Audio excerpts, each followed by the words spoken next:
TJ the Wheel Deal coming at you live for a special edition this beautiful Saturday morning. A little seminar action, guys. It's Saturday, November the 2nd, 8:58 a.m. Central Time, Texas time. Deep in the heart of South Texas in the Rio Grande Valley. We're only about 10 miles away from Mexico, where I live. Anyway, guys, real quickly, disclaimers. This is not financial advice. I'm not a financial advisor. You probably shouldn't listen to me. These are all of the things that the SEC and FINRA would say. Because I don't have any licenses. What does that mean to me when somebody has a license? Is that they're good at taking exams. Are they necessarily good at making money in the stock market? Not really. They have the credentials to because they took some exams, they did a lot of studying, a lot of homework, and now they're able to take your money, assets under custody management, put them in an ETF, and call life good. They don't really know how to build portfolios. That's not necessarily their job. In most cases, sometimes it is. Not throwing any shade to people that have their Series 6, 63, 65, 7, all the bullshit. That's great. Good for you. I may have those one day too. I don't need them. I have a license to make a shitload of money, and that's what I want to teach you guys here today. Anyway, here's the outline, guys. Purpose of the seminar and target audience.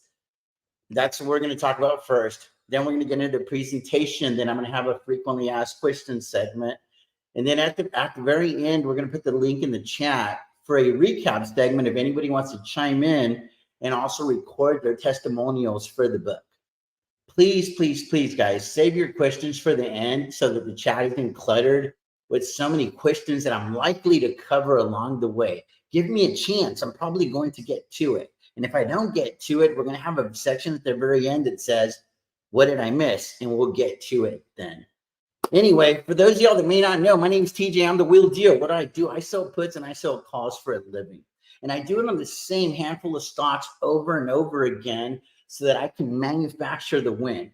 Those of y'all that are participating in the chat today, thank you so much, because I'm also, with a lot of help from artificial intelligence and a couple of folks, members of the channel, we're going to be writing the book, Manufacturing the Win with TJ the Wheel Deal. And we're hoping to use a lot of the information from this live here today. So you're going to all participate in that. And I'm going to pick 20 of the most active people in the chat, and I'm personally going to autograph the book and send it to you guys at the end.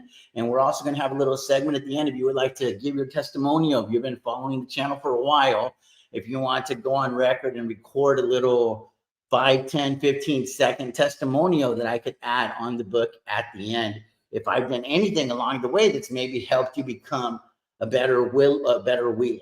So anyway, let's get into it, guys. So please, please, please, I cannot reiterate enough. Let's not clutter the chat with a bunch of questions that I'm likely to get to. Just give me a chance.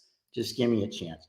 So there's a format that I typically follow on this channel. And one of those formats is the very first thing that we usually do is quote of the day. So I'm going to get that queued up because there was several things that inspired this for me. And a lot of them were quotes by really, really successful people that I looked up to because I've been in this industry for a long time. So I want to start off with the quote of the day, and then we're going to get into the intro. We're going to do a little bit of backwards today. So here is the quote of the day, and it is none other than the man, the myth, the legend, Warren Buffett. And this quote resonated to me, guys. It resonated to me. It spoke so loudly to me that it made me lose a lot of sleep for several years, because it says, if you don't find a way to make money while you sleep, you will work until you die. And you know what? I was like, that does not work for me. I got to find another way. So anyway, let me pull up the actual seminar, the template. Let's get into it, guys. So the Wheeler seminar. So let me get located here. Let me get situated. How's the mic? Give me a thumbs up for the mic. Give me a thumbs up if that is big enough for everyone, because I don't know that I can make it any bigger for you guys. So please do me a favor and let me know whether or not the audio is good before we really get into the weeds on this thing. I know it's early, it's Saturday, all that stuff, but work with me here. Help me out. Fantastic. We're going to get into it, guys. Shout out to Alex Guerra. My goodness, brother. Love this kid. He put this together. He came over here, probably bored him to tears because he's heard me say the same crap over and over and over again for the last couple of years. And I was like, dude, I need you to be my guinea pig. I'm going to give this all to you. And I need you to essentially put it into a presentation that's pretty good for everybody. So anyways, yes, we are going to see if we can take my ADHD elemental P and keep it in check for this presentation, guys. So anyway, I will not be looking at the chat anymore, and we'll go from there. We'll go from there. So I will see you guys during the frequently asked questions segment, so I can really focus on this thing. Now, the things that you see on the slide, that's not the only things that I'm going to be talking about. I'm going to show you the slide, and then I'm going to add some color to it, some context, and kind of go from there. Stop putting pressure on me. If there's one thing, just a little preface for the book, I wish I would have never opened my damn mouth. I wouldn't be here right now. I would be asleep with my beautiful wife, probably getting ready to go golf or something. But no, I had to tell y'all that the book was coming, and now I feel like all this pressure of the world on my shoulders. So we're going to deliver this thing. Let's get into it, guys. Appreciate you guys. So here we go. Background info. Why and how I landed on the wheel strategy. And then we're going to talk about exactly what is the wheel strategy. A little bit of background information on me, guys. I've been a serial entrepreneur since college. I've done a lot, man, from selling furniture, managing a furniture store in college. Later on in life, I worked for a dating service. I sold cell phones, owned a cell phone company, Dish Network, home security, tried selling cars for a minute, was in the oil field. Where I finally got my footing was later on in life. I was like 35 years old and started working for a company called Helmrich and Payne, H&P Drilling. And then after that, I worked for a company called Neighbors Drilling, and I worked as a floor hand, a pit hand, and a derrick hand. So I was essentially a roughneck in the oil field. And I did that from St. Patrick's Day 2011 till just right after St. Patrick's Day 2020 during COVID. But I didn't work the whole way through. There was about an 18-month layoff in 2015 because the oil field got really, really slow. And the whole time that I was there, I was already invested in the market. I've been in the market since 1997, 1998. I bought my very first stock. It was into it, and I held that stock for a while, for well over 10 years, almost 15 years. Sold it for a really, really nice realized profit. Always enamored with the market, guys, because I heard early on that if you just put a couple $100 away in 30 or 40 years, you have $1 million. And I heard that. I saw that compound interest calculator when I was like 19, 20 years old. And I was like, man, I could do that. Because I was always enamored with this idea of becoming a millionaire, but I didn't exactly know how I was going to get there. I don't play the lotto. I don't come from rich parents or anything of the sort. So I was like, how am I going to figure out how to become a millionaire one day? It kind of became an obsession. So then whenever I saw this thing where you could just put in a couple $100 a month and then let the stock market do its thing, I was like, well, I could do that. I could do that. So that's what I did. It was just buy, hold, and hope, invest in the SEP IRA, the 401ks, the Roths. I did all of that stuff. Just steady Eddie wins the race, buy, hold, and hope, DCA and into the market for several years. That's a surefire way to get rich in the stock market. If there's one thing that I want you guys to learn today, it's that. It's the surefire way to get rich in the stock market or because of the stock market is just be steady. Just be steady. Time in the market will always outperform trying to time the market, in my personal opinion. So now let's get into it more specifically, why and how I landed on the wheel strategy. It had a lot to do with this reality TV series about real estate called $1 Million Listing, Los Angeles, New York. I even saw a season of Miami because they did that for 1 or 2 seasons as well. And I would see these guys making crazy amounts of money on TV. I don't know how much of it is real, how much of it is fantasy. It's reality TV, right? You don't really know what's really scripted and so on and so forth. But I saw them making a lot of money dealing with high-end real estate. And I was like, man, I could do that. I could do that. Like, I really convinced myself that I could do that.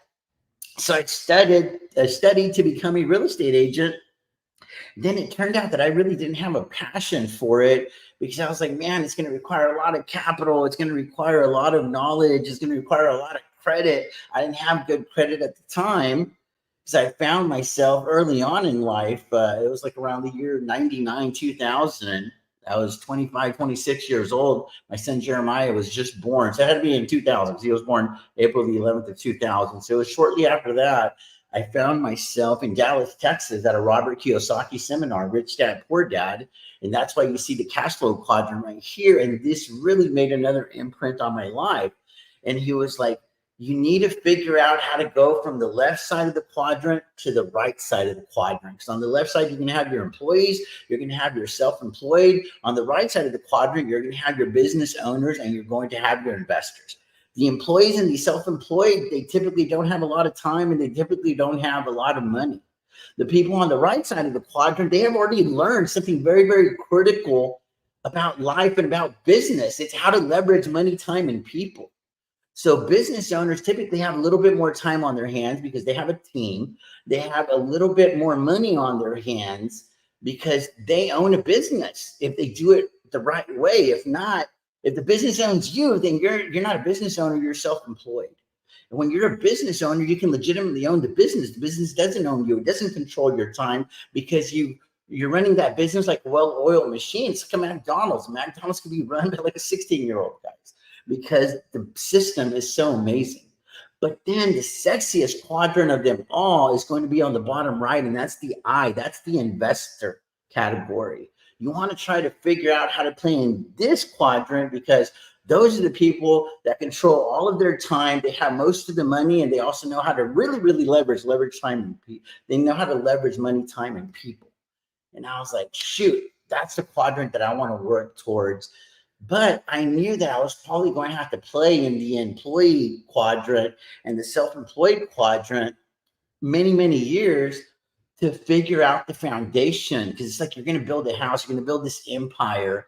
So you have to have the right foundation. You got to build it on the bedrock, right? So I was like, shoot, I don't come from money. My credit's shot right now.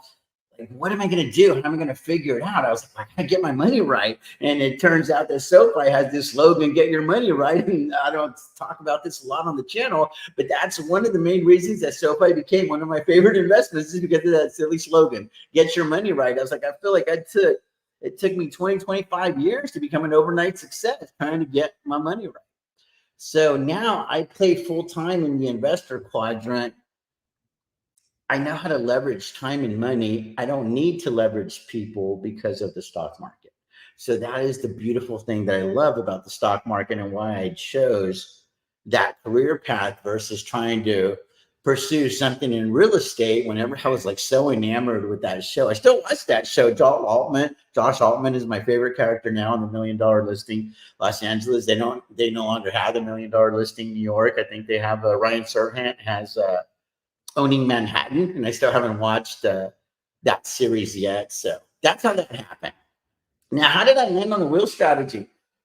During COVID, got laid off from the oil field. I was making $80,000 to $120,000 a year, and I was like, I need to figure out how to make consistent income. So I started playing poker. I was driving Uber. I have a wine tour business.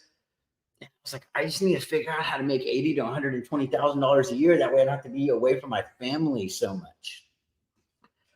And I was like, well, I got some of this money in this 401k. I've been investing in the stock market and everything was hot. Like everybody was talking about the stock market. There was this huge crash that was happening because of COVID and stuff. And then Donald Trump had passed something called the CARES Act or something to that effect, where you could access money from your 401k. They were going to waive penalties and all of that stuff. And I took a gamble on myself. I was like, I don't want to gamble on the stock market because I know how to swing trade. I've been swing trading for years, but I'm like, I don't know that I'm really good or anything. It's just that I feel like if I buy something and I hold it long enough, inevitably it's going to go up and to the right and I'm going to make some money. Like I already knew that. That was because I had already had my experience with Intel, and I had also invested in the IPO in Google when I lived in New York in 2004, 2005. That's around the time that Google went public. You can Google it. And you see what I did there. So anyway, that worked out for me. And I had made pretty good money with the IPO in Google. That's actually one of my biggest regrets in the stock market. We'll get into that because that's one of the frequently asked questions. What's one of your biggest regrets, biggest mistakes? Google. Been chasing my Google ever since. If I would have just stayed in Google, we wouldn't be here right now. You know what I mean? Probably better just stayed into it as well. We wouldn't be here right now. So those are two of my biggest regrets. We can get that one out of the way early on. So I'm going to try to answer a lot of the questions that I feel like are coming to me throughout this process, so that maybe we don't even need the what did I miss section at the end. So how did I handle the wheel strategy? It was about consistency. I was accumulating a bunch of shares, just swing trading. And then my financial advisor, Robert Amendares, he was like, hey, there's a guy at the office and he sells covered calls. And I had already been exposed to covered calls some 10 or 15 years prior, but it just didn't make any sense. So at the driving range with my buddy Robert, and then the guy that sells covered calls from his, they work for New York Life. He happened to be there at this driving range in Bernie, Texas. And he was like, hey, you're the guy that's in the stock market. You're Robert's client. And we just kind of like shot the shit a little bit. And he was like, dude, I pay for my mortgage selling covered calls. I have a pretty sizable portfolio. And I'm bringing in like $3,000 or $4,000 a month just selling covered calls on shares that I already own. And he really intrigued me. And I was like, so I showed him my little Robinhood portfolio at the time. And I was like, well, how could I do it? And he saw that I had like $30,000 or $40,000 of buying power. And he saw that I had several hundred shares of different stocks. And he was like, dude, I was eyeballing this thing. You could probably make $2,000 or $3,000 a month real quick. And it was a game changer for me. I mean, the light bulb went on. I was like, I had that aha moment, right? It was an epiphany. And I was like, well, dude, I'm ready to do it. Like, I was like, I don't even need all the details. Just how do you execute the trade? And he was like, what stocks are you in? And I was farting around with all kinds, like DraftKings, like all the stupid shit. And then it was SPC, Space, Virgin Galactic.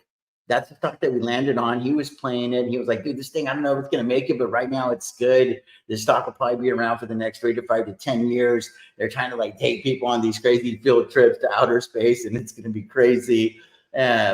But it's very, very speculative, but the premiums are really high. And I was like, well, I don't have 100 shares of that one. How could I do it? So I bought 100 shares of the stock, sold the covered call. Like a week later, the shares were called away, and I made like $900 or $1,000. I have to look back to give you an exact, and I'll put that somewhere in the comments when I find it, because I had that trade on the little Robinhood. So I'll see if I can find that space to get the accurate data there for the number that I made. So that was my first experience with covered calls. And then I went down a rabbit hole and I've been there since. I started Googling what's the most consistent way to make money in the stock market, and I kept landing on covered calls. And then it turned me into cash secured puts, and then that led into the wheel strategy. So what exactly is the wheel strategy in layman's terms? You find a stock that you want to own, and then you essentially decide, I want to buy those shares at a discount. And I'm going to put the banner on the bottom here because I kind of have these steps, and that'll help guide me. I'm looking at the chat here. I appreciate all you guys. 483 people have seen Blink on Twitter, and 189 people rocking with me live. That's probably a record for us on this channel. Appreciate each and every one of you guys. But essentially, you want to find a stock that you're comfortable with, and you got to, preferably one that's oversold, and you're going to sell a cash secured put. You're going to do that over and over, rinse and repeat until you get caught with your hand in the cookie jar, and then these shares are going to get assigned to you. And then whenever you take ownership of those shares, you should be really, really excited, and then you're going to turn around and sell covered calls. So it's like, you got paid money for agreeing to buy the shares at a discount. That's the first way we get paid. And then you're going to get paid money, premiums, for agreeing to sell the shares at a profit. That's the second one we get paid via covered calls. And then the capital appreciation, bought the shares for 10, sold them for 12. That's the way that you make the third source of revenue with the wheel strategy. So it's often referred to as a triple income strategy. So it just made sense to me because I'd always believed that you needed multiple streams of income. So I was like, well, in my mind, that's already 3. Cash secured put income, 1. Covered call income, 2. Share price appreciation, 3. I used to call it the money spa, SPA, share price appreciation. And I was like, I want to go to the money spa. Let me go to the cash secured put, boom, get the premium, do the covered call, boom, get the premium, and then get the really big premium. I often refer to as premium as the breadcrumbs. But the whole loaf of bread is often in the capital appreciation. And whenever you're collecting the cash secured put and covered call premiums, it often allows you the opportunity to lower your adjusted cost basis, which helps you to become patient so that the investment thesis can play out long term. Because the one advantage that I had was that I had been invested in 401ks for a really long time, and I had my experience with Intuit, INTU ticker. I was like, I know that owning shares works. You can buy them low and sell them high if you hold them long enough. So I thank God every day for that experience, because I went into this game knowing I know where the big money's made if I could just afford to be patient. And then the premiums were going to produce cash flow. So I could eventually, the portfolio got big enough, I could live off of that cash flow while I'm letting the investment thesis play out, so I can go grab the loaf down the road. So hopefully that covers those. Hopefully that covers those slides pretty well. Let's move on to the next one. This is one of the most, this is the number one question, guys. This is why I decided to do this seminar right here. How much money do I need to make 6 figures a year? The answer, in my humble opinion, is $250,000. The goal for me is to collect 3 to 4% in premiums per month. This is from your total account size, via cash secured puts, covered calls, and or rolling, and to capture 2 to 2.5% in realized premiums per month. So essentially, with $1 million, the goal is to make $250,000 cash flow through the door. If it's $100,000 portfolio, the goal from day one, January 1, January the 2nd, when the market's open again, January the 3rd, depending if it's a weekend or whatever, is to bring in $25,000 a year via premiums. And this is premium that sticks. I call it cash stick. There's cash flow. That's the premium that you collect. And then there's the premium that you actually capture. That's cash stick. So I'm looking for 25% cash stick in premiums. So hopefully that goes well there too.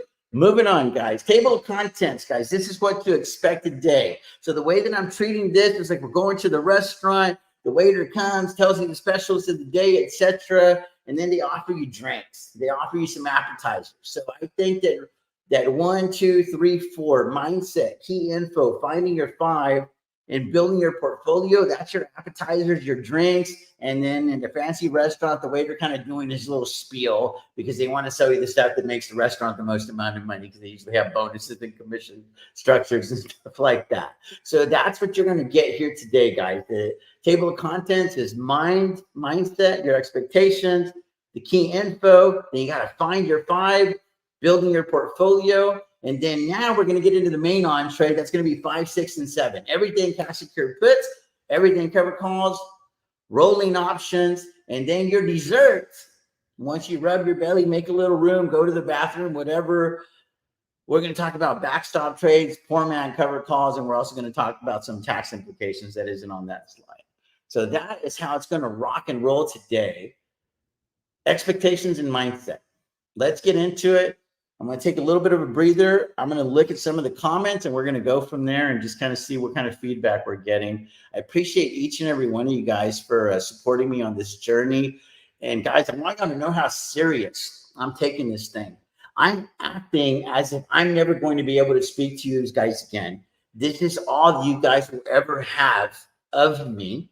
So I'm going to try to give it all to you guys. That's why I'm trying to stay focused. I'm trying to follow the slides and give it all to you so that it answers all of your questions along the way. And this kind of becomes like the Bible of wheeling, if you will, if you want to treat it as a business.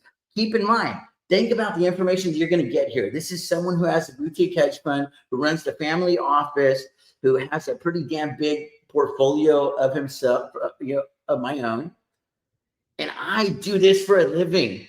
I don't have another source of revenue. I don't have a retirement income. I didn't dedicate, 20 years of my life to the armed forces like my brother did. I don't have any of that stuff. So I don't have a safety net. This is it. This is my business. So I'm going to give y'all that perspective. So keep that in mind. So who am I talking to here right now? Who is this for? Because I want to make sure that whether you've been in this game for 5 minutes, 5 months, 5 years, or 15 years, I have something for each and every one of you guys. So if you'll allow your mind to be open, I think you'll be able to receive the information that was meant for you. and hopefully you'll find that there's a lot of value for it at the end of the day. But to me, it always starts with expectations, guys. You got to set realistic expectations. I can give you all the knowledge that I can, and I do my best to do that on a daily basis. But what I cannot give you is my temperament. And I cannot set your expectations. It's your business. It's your life. It's your family. It's your goals. It's your objectives. They're yours. You have to own those the same way that I own mine. I see on this channel all the time. We all push our buttons and we all have to live with our results. So keep that in mind. So the one thing I'm going to do here is I'm going to get rid of this banner right now and kind of keep going. So I need you guys to have a realistic time frame. You need to give yourself 3 to 5 years. Rarely do businesses boom after year one, guys. They just don't. So you need to be realistic from the very beginning. A lot of businesses fail due to unrealistic expectation. And then the other thing that you need to do right away is you need to cure yourself of shiny object syndrome as fast as you can, guys. Shiny object syndrome. I call it playing a game of whack-a-mole. Have you ever played whack-a-mole? It's like you got the little hammer thing and it's like boom, boom, boom, boom, boom, boom, boom, playing that whole game. That's a lot of you guys trying to find the next shiny object. Oh my God, what's paying all the premium? Oh my God, the earnings here. Oh my God, did you hear about SoFi? Oh my God, you hear about Tesla? Oh my God, you hear about Amazon? Oh my God, oh my God, my God, my God. And I'm just thinking like, oh my God, why do you want to work so hard to make so little? You got to figure out what is your objective? What business are you in? What is your objective? How are you going to go about achieving that? So set the goal first and then reverse engineer the process on how to achieve that goal. That's the way that I do it with a lot of things in life. You know, it's like, oh, I go run a marathon. I don't know what inspired me to do that. In like 2004, when I was living in California, I was like, I'm going to run a marathon. I'm like, dude, it's 26 miles. How am I going to do it? I can't even run one. So I started devising a plan on how to do it. And I'm like, the goal is just to get to 1 mile. And then the goal became to get to 5, then to 10, then to 15. And then it took me like 6 months to be able to get over 20. And I was never able to do over 20 miles until I ran the actual marathon. And then I totally petered out at the 20-mile mark. I had to walk for like a mile, mile and a half. And then I finally figured it out. And I was able to essentially crawl past the finish line. So I got a goal together and then I reverse engineered a plan in order to be able to make it happen. Mindset, guys, very, very important. Got to treat it like a business. You have to land on a strategy. For me, I landed on selling puts, selling calls, collecting premium, and rolling when it makes dollars and cents with the bigger goal in mind. I want to own shares with other people's money. That's the objective. That's the American way. It's a think and grow rich principle, right? Andrew Carnegie commissioned Napoleon Hill to go study rich folks, and they concluded a lot of things. And what they concluded was that very successful people, they liked utilizing other people's efforts, other people's money, and other people's ideas. And I take it a step further. Unsuccessful people focus too much on other people's opinions. So I landed on the right strategy and I had the right mindset, but that mindset had been created early on. I had read so many books, Think and Grow Rich, How to Win Friends and Influence People. My favorite book of all, the Holy Bible. I mean, there's a lot of good stuff in that Bible. It's a good read. I highly recommend it. And it's one of those that you can read every day for the rest of your life. And it's the living word. And it just keeps speaking to you and speaking to you and speaking to you. Pretty awesome. The Magic of Thinking Big. That's another book that had a big influence on my life. The knowledge, what exactly is the strategy and do you know your stocks? And you need to have reasonable expectations, guys. Know your time horizon.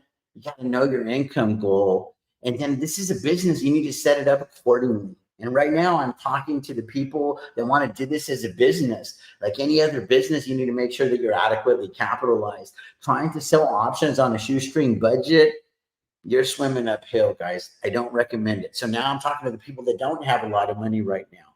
One of the main components of a successful wheeler is their bankroll. So you got to manage your mindset. You got to manage your bankroll. If your bankroll is small, you need to spend less time learning and more time on your side hustle so that you can have a positive cash flow, get your personal money right so that you can inject cash into the market. So it needs to become an obsession. I remember when I was funding my account, I was just like, man, I'm going to go play poker, have a good day. I'm putting money into the market.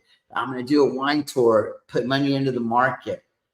You know, when I was working extra time in the oil field, because I averaged about 300 days a year working, it was always because I knew that working an extra day of overtime and my pay rate at about $500 a day when I was on overtime, I was like about 240, 250 of those dollars is going in extra into the 401k. So I did this enough, I can make sure that I can max out my 401k. That way, when I look back in 7 to 10 to 20 years, it wasn't all for nothing. You know, I didn't want to do this in vain. So you need to make sure that you work on your mindset, treat it like a business. Decide what type of business you're trying to open. Are you trying to open one that you can actually live off of? Set it up that way. Or are you just trying to sprinkle in some cash here and there? Well, set it up that way and trade it accordingly. Make sure that your business matches your goals, that the setup of your business matches your goals that you're trying to achieve. So anyway, you know, because like I said, adequately capitalized 2.5% in premiums per month is exciting, but then you have the projections and then you have the realities. And for me, always it's about the ultimate goal for me is lowering the adjusted cost basis to zero. Moving on, guys. This is the part of the presentation that's not the most exciting. So I'm going to ask you to bear with me. I'm going to ask you to bear with me. I'm really talking right now to folks that don't have a lot of experience and they need to clarify. They need to clarify some key things, some key information, because you're going to hear these terms over and over and over again. So you need to know them like the back of your hand. So for the next 5 or 10 minutes, bear with me. I'm going to try to get this through this information pretty quickly.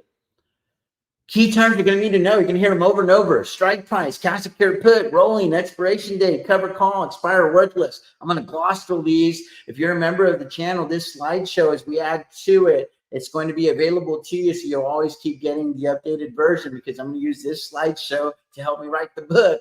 That's the purpose of the slideshow. So you're getting the sneak peek into a lot of the information that you're going to find on the book, Manufacturing the Win with TJ the Wheel Deal. As a little side note, how I doubled my wife's account live on YouTube for everyone to see. Took about 1,500 videos to get there, but we got it done. Give me a thumbs up or give me an I saw that on the chat if you were part of that journey, because that's a true story. It happened live and in color for you guys. Strike price. That's a price at which you can buy or sell an asset in an options contract. For a call option, it's the price at which you can buy the underlying asset. For a put option, it's the price at which you can sell it. Cash secured puts, getting paid a certain amount of money to buy shares at a discount, layman's term definition. Rolling, closing an existing options position and simultaneously opening a new one, usually with different strike price or expiration dates. This strategy is used to extend the duration of the trade. Expiration date, the date in which the specific contract that is sold or bought expires. Covered call, an option strategy where you own shares of a stock, specifically 100 at least per contract, and sell call options on those shares. By selling the call option, you earn a premium, which can provide some income. Expire worthless. An options contract expires worthless when it reaches its expiration date and is out of the money, meaning it has no intrinsic value. Other key terms continue. DTE, leaves, wash sale, extrinsic value, intrinsic value, 50 and 200-day moving averages. DTE stands for days to expiration. It refers to numbers of days remaining until an option contract expires. Leaves stands for long-term equity anticipation securities. These are options contracts with longer expiration dates, typically ranging from 1 to 3 years. Wash sale. A wash sale in options occurs when an investor sells an option or a stock at a loss and then repurchases the same option or a stock at a substantially identical one within 30 days before or after the sale. Extrinsic value, also known as time value, is the portion of the option's price that exceeds its extrinsic value. Intrinsic value is the actual value of an options contract based on the difference between the underlying asset's current price and the option strike price. 50 and 200-day moving averages. These are key technical indicators. These are the cornerstones of the strategy whenever I'm looking at the technicals to help me determine strike prices for cash secured puts and cover calls based on the current situation with that particular stock and specific market conditions. The 50 and 200-day moving average are commonly used technical indicators in stock and options trading. This is the average price of a stock over the last 50 or 200 trading days. Other key terms, guys. I told you I got to bear with me, but these are things that are going to show up over and over and over again. RSI, Bollinger Band, in the money, out of the money, at the money, and your Greeks. RSI stands for Relative Strength Index, which is a momentum oscillator used in technical analysis to measure the speed and change of price movements. It ranges from 0 to 100 and is typically plotted on a scale.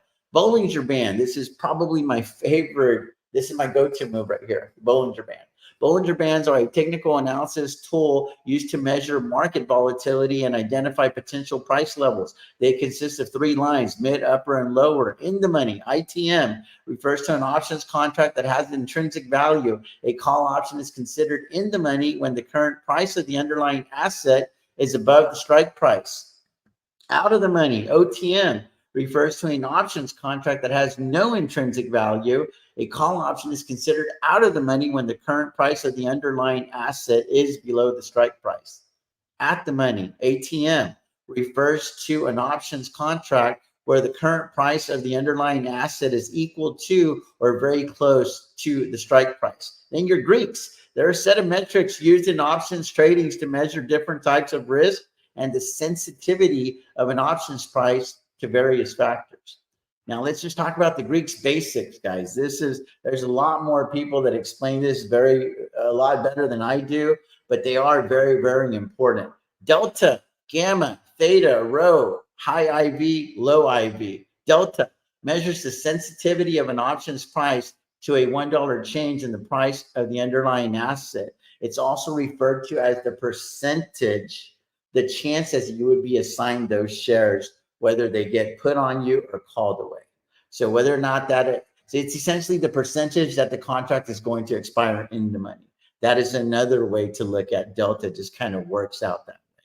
But this is what it really, really means, is the measuring the sensitivity of an options price to a $1 change in the price of the underlying asset. Your gamma measures the rate of change of delta for a $1 change in the price of the underlying asset. Your theta represents the time decay of an option, indicating how much the price of the option decreases as it approaches expiration. Then you have your rho, measures the sensitivity of an options price to change in interest rates. It indicates how much the price of an option would change for a 1% change in the interest rates. And then high IV refers to a situation where the market expects a significant price movement in the underlying asset over the life of an option. Low IV indicates that the market expects relatively stable prices for the underlying asset over the life of the option. Now let's talk a little bit. Any questions so far before we get into the rest of it? So right now, this is appetizer, the drinks already. Now we're about to get into the meat and potatoes of this thing. So let me check in with you guys. Let me catch my breath. Let me catch my bearings a little bit. This is amazing. We got 774 people that have seen the link. I appreciate each and every one of you guys. And we got 227 people rocking with me live here on YouTube on a Saturday. So now let me do shout out to some of the folks that I recognize on here in the chat. What's going on? Appreciate you, Vic. What's going on, Lurker? Appreciate you guys. Appreciate JH for becoming a new member today. So we did that one earlier. Did the mods help you with that? We talked about all of that earlier as well. So let me get into it over here. Appreciate Daryl Moore. Appreciate Daniel. What's going on? BJ, TJ the Goat. Appreciate you guys, Steven, so on and so forth. I'm gonna try to get some of y'all's questions here in a little bit. I do use a lot of technical analysis offline, but online I do not. Good morning, everyone. Alex, how can I contact you about the WhatsApp group? So hopefully Alex can handle that. Appreciate each and every one of you guys. I'm just kind of getting my bearings here a little bit so that we can kind of get into this thing. Don't drink alcohol. My thank yous is bare minimum. So I think we're good here. And there's a lot of comments here, guys. So I apologize. I'm not able to get through all of these. Appreciate you guys, man. So far, everything looks pretty good. Right. Um, what else do we got? What else do we got here, guys? Yeah, appreciate you, Alex. Everything looks good. That was from early on. Is there anything else? Right. It could be. Who knows? Okay, so we did that one earlier. You must have another window open. So if there's anything else for those of y'all that have my personal cell phones, if there's something y'all are crazy. Y'all are crazy. Anyway, appreciate you guys. No, Larmo, man, one of the OGs of the channel. Anyway, so we're going to get into this thing. We're going to get into this thing. I appreciate each and every one of you guys. Wow, that is, thank you. Thank you. Appreciate you. You can't do anything naked on Robinhood. It's very risky. Uh, that's a goal, no job to be able to cover me and the husband's income if something happens. Right on. Right on. Hopefully there's going to be something for you guys here for everyone. We're just getting started, man. I appreciate each and every one of you guys. Yeah, Richest Man in Babylon. I saw that one right there. That is actually on my to read list. So anyway, appreciate each and every one of you guys. I saw it live. Appreciate you guys. Appreciate you guys. All right, I think we're good. I mean, because this is just take way too long. Woo!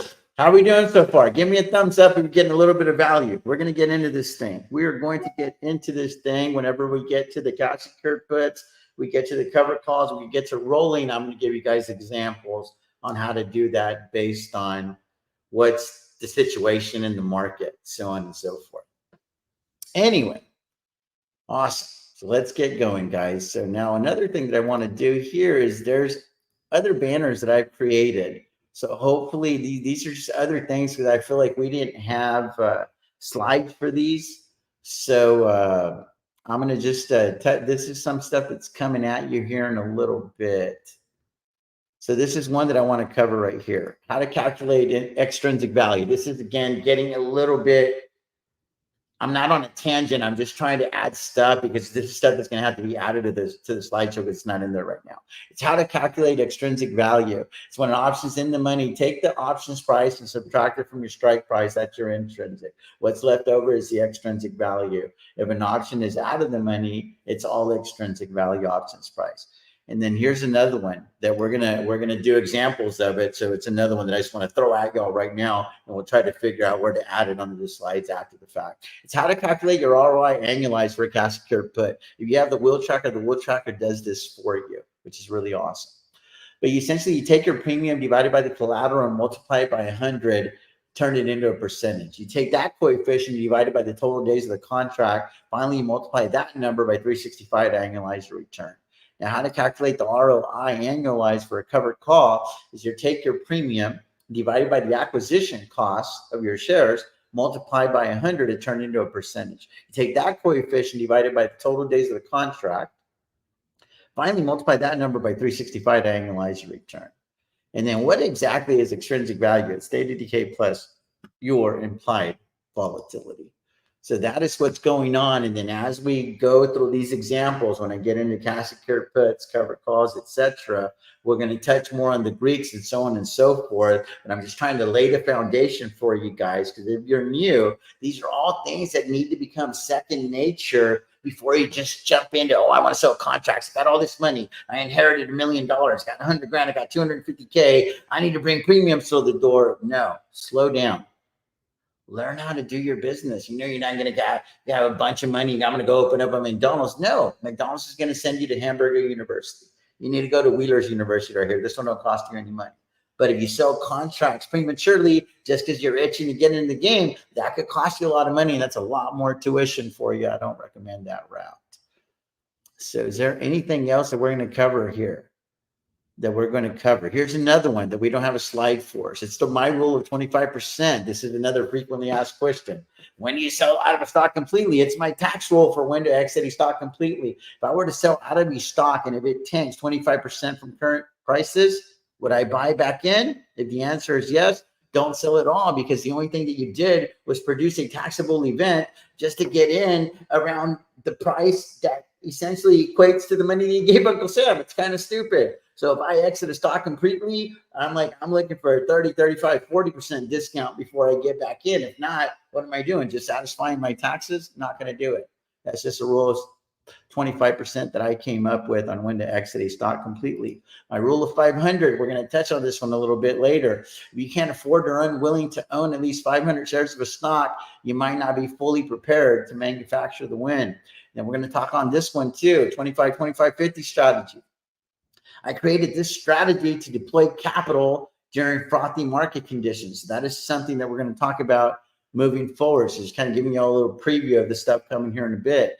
The M's for stock analysis: money, management, motivation. How do they make money? Do they have money? You know, how solid is management? Do they deliver on their promises? Do they have a moat? What is your motivation to buy? And then we've already talked about all of these. So that is what is going on. As always, may your sky stay blue, stock spring. We're going to get into this thing. We're going to get into these things.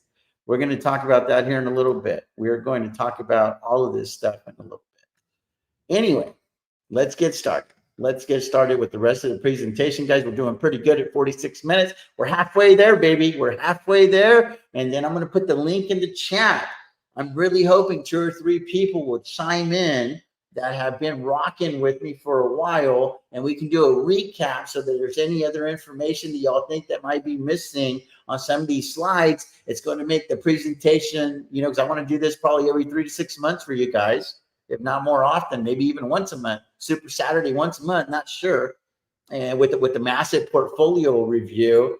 And then the other thing that I'm looking to do is I want to add complementary portfolio analysis. That's another thing that I want to start adding on the next Wheeler seminars moving forward. Is I'll pick 2 or 3 people and just kind of see. I'll get a sneak peek of how I handle the FaceTimes, because these people doing the FaceTimes with me, guys, they've all told me for the most part that they're getting extreme value out of it, and they essentially feel like I'm undercharging.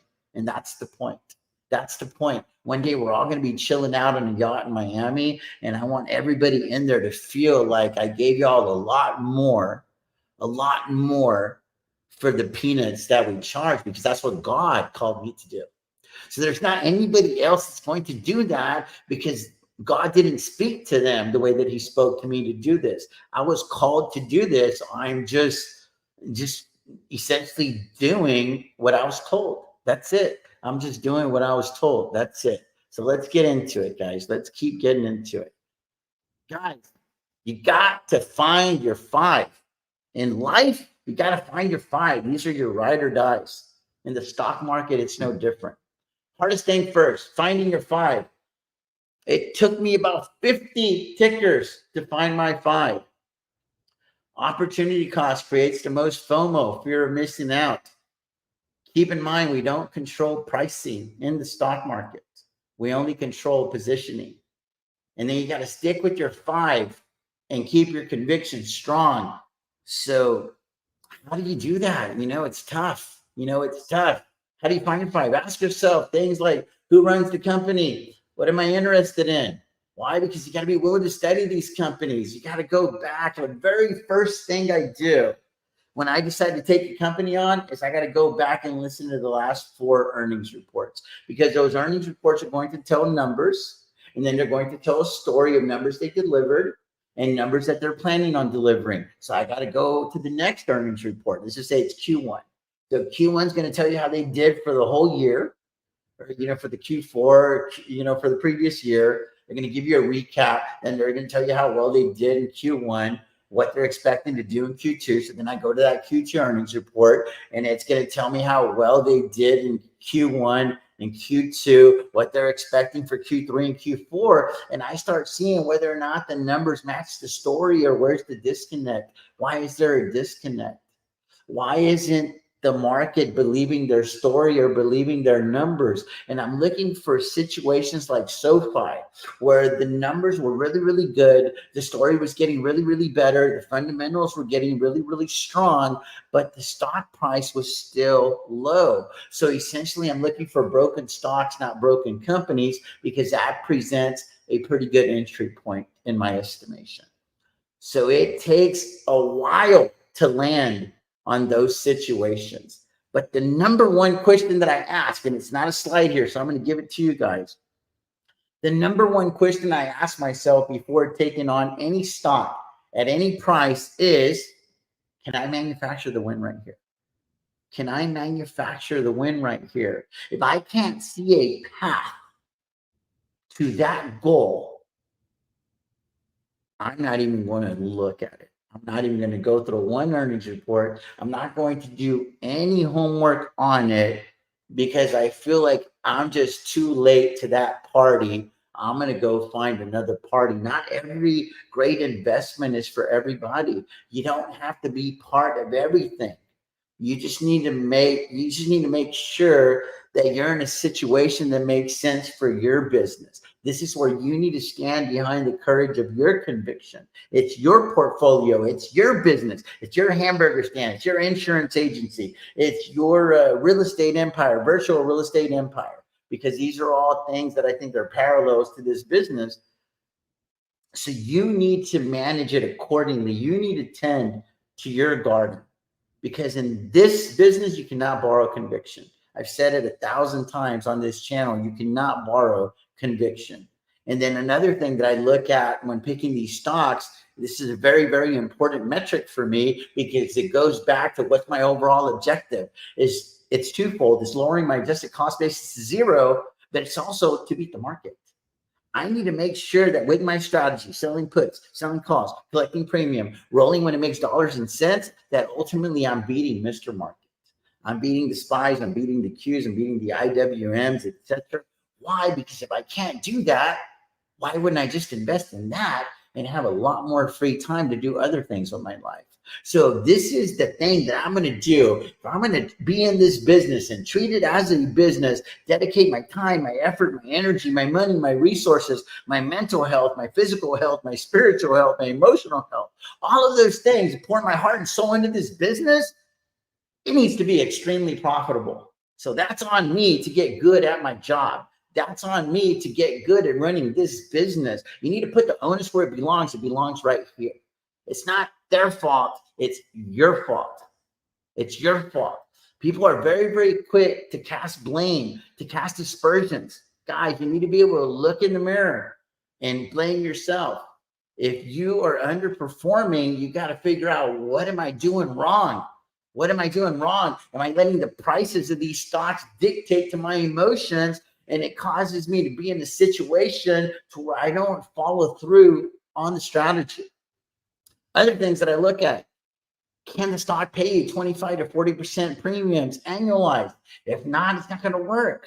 It's not going to work. That premium just doesn't have enough IV to help me manufacture the win, because I'm trying to get cash stick of 25% per year in premiums. So this thing's only paying like 10% per year in premiums.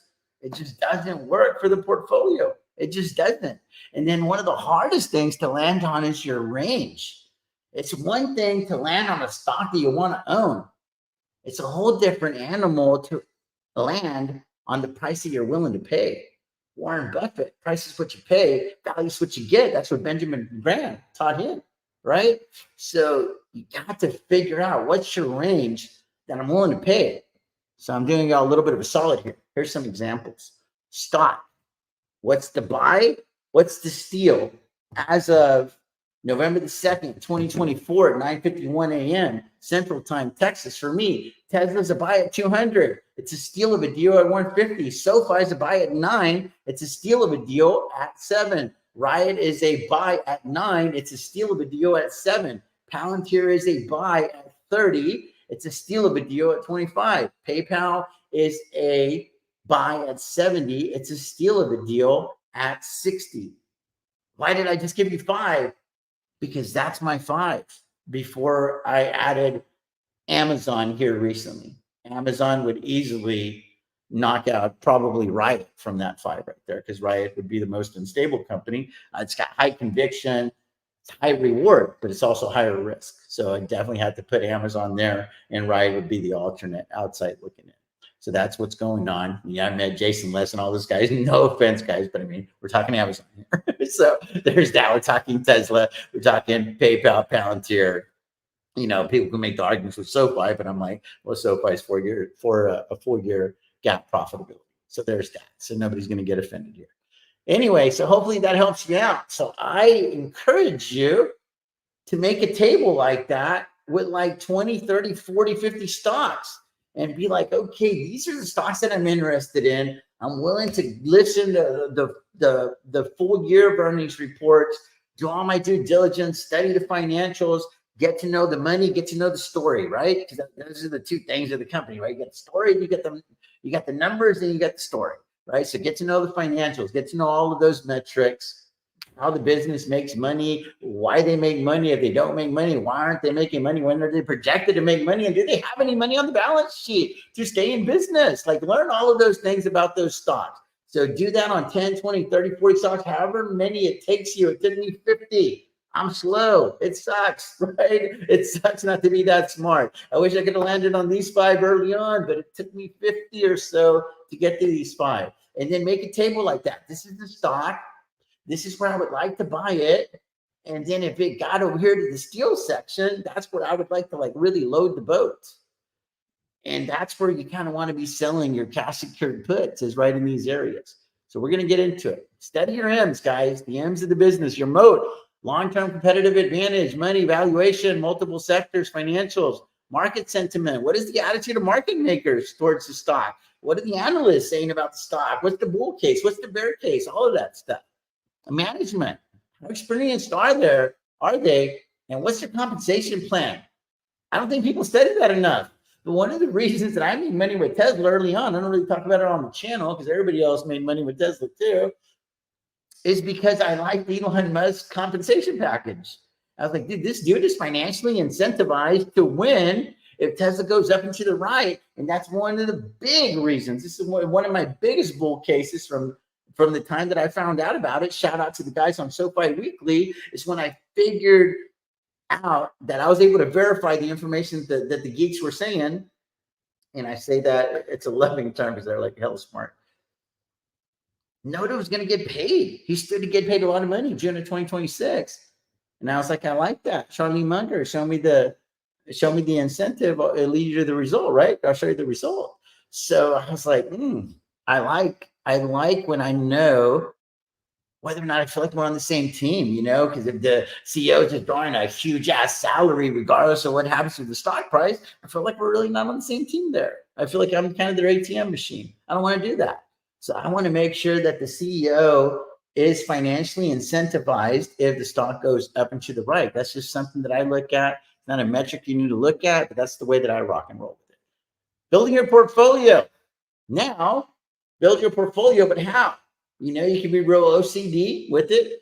You have $100,000 example here. So you can do 25, 25, 25, 25 and 4 stocks, or you can do 20, 20, 20, 20, 20. If you want to do it that way, there's 33, 33, 33 are just examples. Because here's the thing you're going to find in the stock market. Conviction versus cost. Higher the conviction, higher the cost. You give me a high conviction company, I'm usually going to show you a stock that's probably got high PE, high PEG, high PS. So they're not necessarily the greatest deals. And I'm going to show you all some quotes here in a little bit from Warren Buffett that have really made an imprint in my mind and how I look at this thing. Then I implemented this 25, 25, 50 strategy. If a stock is high, apply 25% of what you would like to have. And if the stock price drops and conviction is still high, deploy the second 25% bullet and so on. Because what you're going to find when you start researching stocks, guys, is a lot of the good stocks are expensive. A lot of people knew that there were deals early on. You're kind of late to the party, because when price discovery happens and stuff for these stocks, they kind of already shot up a little bit. So that great deal is not really there to be had. So you need to figure out where's the company in their life cycle in relation to your time horizon. And then you need to decide if you can manufacture the win. That's why some stocks, they're super high conviction for other people, but I won't touch them because I haven't figured out a way to manufacture the win for me, because I don't have that 3 or 4 or 500% return that's already baked into the cake. And that's a real big safety net in case if there's a dip, because they're super excited to buy the dip. But for me, if I'm just first getting started and now there's a freaking massive dip coming, I'm like, shit. So I'm very conservative when I enter into these stocks. So if you see a position that has a lot of shares, it's because shit went south and I had to deploy my bullets, right? So if it's $100,000 that I want to own of a particular stock, I started out with 25,000 and I started selling cash secure puts there with that 25,000. I do it over and over and over again. And if the stock goes up and to the right, then probably all I'm ever going to have is that 25,000, because I don't want to overpay for something good. That's just the way that I do it. So I'm like, shit, I really wanted this to be one of my 5, but I can't really do it because I just didn't get the right pricing for me. But if it dips, conviction is still high, cost is getting lower, that presents a very appealing, appetizing opportunity for me. So I'm like, well, let me deploy the other 25,000. Let's just say it's SoFi. Let's just say I'm messing with it at 10, 11, 12 bucks, get caught with $25,000 there. Then it crashes to like $9, deploy another $25,000 there. And then it crashes to like 7 or 8 or 6. I'm like, well, let me deploy 50,000 down there, because that's going to really bring down my average. And that is the way that I allocate capital. It took me about 3 years doing this full time before I really understood that this 25, 25, 50 strategy was my amazing grace, because I've been dealing with the bull market. So everything's been frothy for a pretty long time in my mind. We had that 6 to 9 months in 2022. That was kind of tough. But that was fun because I had a lot of capital during that year. So that was an accumulation year for me, because a lot of people ask, how do you make money in the bear market? Make sure you have a pretty solid cash position, because cash is a position at the end of the day. And then I just get into them with my 25, 25, 50 strategy. And it has absolutely been my saving grace. And I hope that it could be yours too. Now we're done with appetizers, guys. We're done with drinks. Now let's start your wheel. You're going to have to land on a strategy. Cash your puts, getting paid to buy shares at a discount. There's the buy right strategy, high conviction, low cost. If it's in your buy zone, like let's say if it was Tesla and it was like at 170, 160, you're like, shit, I don't want to waste my time with cash secured puts. I would just buy the shares outright, sell covered call, start collecting premium that way. Now I'm qualified for 2 ways to make money, because you got the covered call premium plus the share price appreciation. With cash secured puts, the only thing you have is premium. Or you can do the covered strangle, or you can sell 20 delta puts.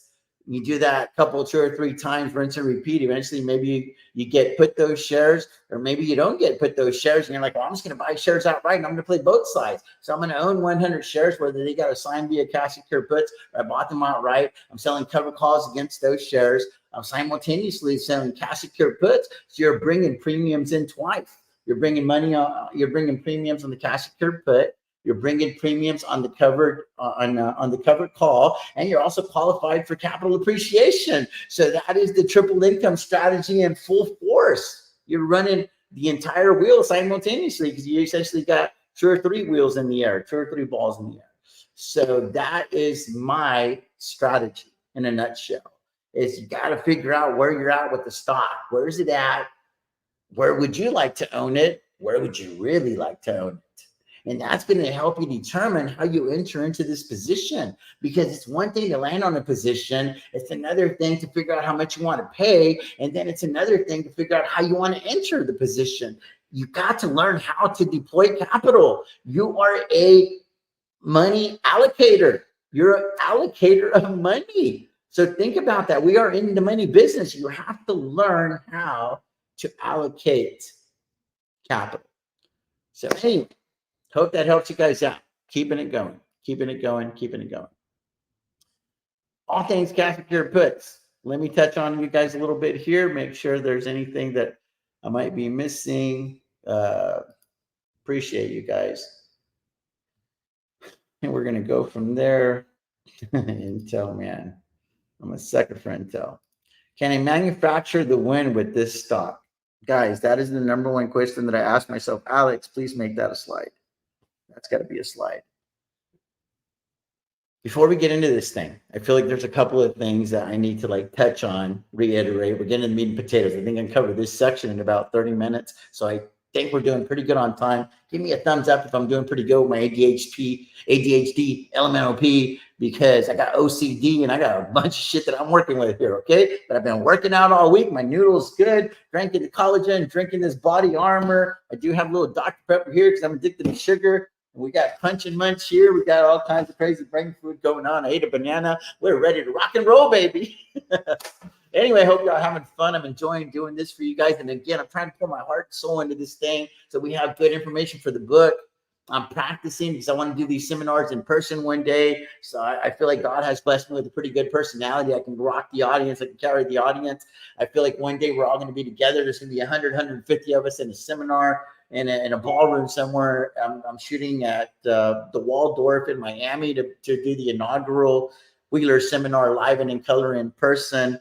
Good things coming in the next 3 to 5 years because I'm launching a huge hedge fund. So that's going to give more credibility to the channel, I feel. And the one thing also that I feel like sets our little channel apart is that I trade live and in color. I don't make a video and edit it and do all this other stuff and make it look real pretty for you. I trade live and in color. So I'm going to show you the good, the bad, the ugly, and the indifferent because this channel has a moat. Make no mistake about it. And that moat is transparency. That moat is transparency. There is not another Wheeler alive that comes with the level of transparency that I've been coming with from day one. I was like, if I'm going to do this thing, I'm going to do it right. I'm going to come correct. And it either works out for us or it doesn't. Everybody's going to be able to see. You can't argue with the results, so on and so forth. So anyway, let's keep it going. All things cash secured puts. Meat and potato section, guys. Meat and potato section coming up. What is the cash secured put? Get paid money up front for agreeing to buy 100 shares of a stock you want to own anyway, but at a discount of today's prices. How do you decide on a strike expiration date? The answer is complicated. It depends. What does it depend on? Do you want to own the shares soon or are you just cash grabbing? Guys. Let me talk to y'all for just a second. You land on your stock. You land on the price that you want to pay. You got your money right. You're ready to sell a cash secured put. You're ready to enter the game, right? Coach put you in the game. You've been on the bench. Now you're excited. It's your time to shine. You need to have an entry strategy, and you also need to have an exit strategy on day one. This isn't, I'm going to play it as it goes based on the price action. So you already need to have your investment thesis intact. When you land on this stock, there's two categories. Is it an investment? In other words, am I willing to rock with this thing through thick and thin for 3 to 5 years? Or is it just a cash grab trade? If you are willing to be honest with yourself and properly categorize each ticker, you are set up, in my humble opinion, to manufacture the win. But if you're lying to yourself and telling yourself, yeah, I really want to own the stock, but what it really means is you're willing to say that you're willing to put your money on the line to own it via a cash secured put, but the minute that it dips, you're going to freak out. You just got to ask yourself, is that a temperament thing? Am I letting price dictate my emotions? What's the situation? Because all of those things have to be in check. They have to be in check, and now you're going to get in trouble. You're going to get in trouble. So I'm going to deviate just a little bit, and I'm going to give you guys some quotes from Warren Buffett before we get into all things cash secured puts. I think it's important. Rock with me for a little bit. Rock with me for a little bit. So we already showed that one. In the short term, the market is, we're going to go here. We're just going to read a few of these. We're going to read a few of these because these quotes have really made an impression on my life. Risk comes from not knowing what you're doing.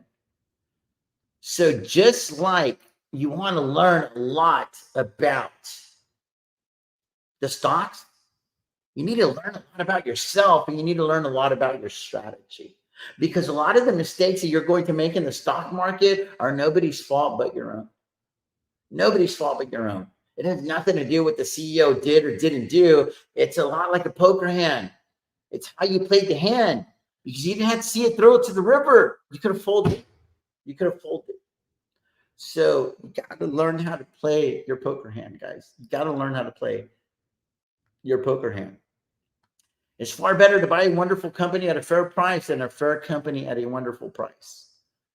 Only when the tides go out do you discover who's been swimming naked.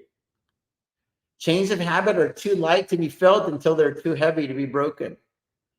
Lose money for the firm, and I will be understanding. Lose a shred of reputation for the firm, and I will be ruthless. There seems to be some perverse human characteristic that likes to make easy things difficult.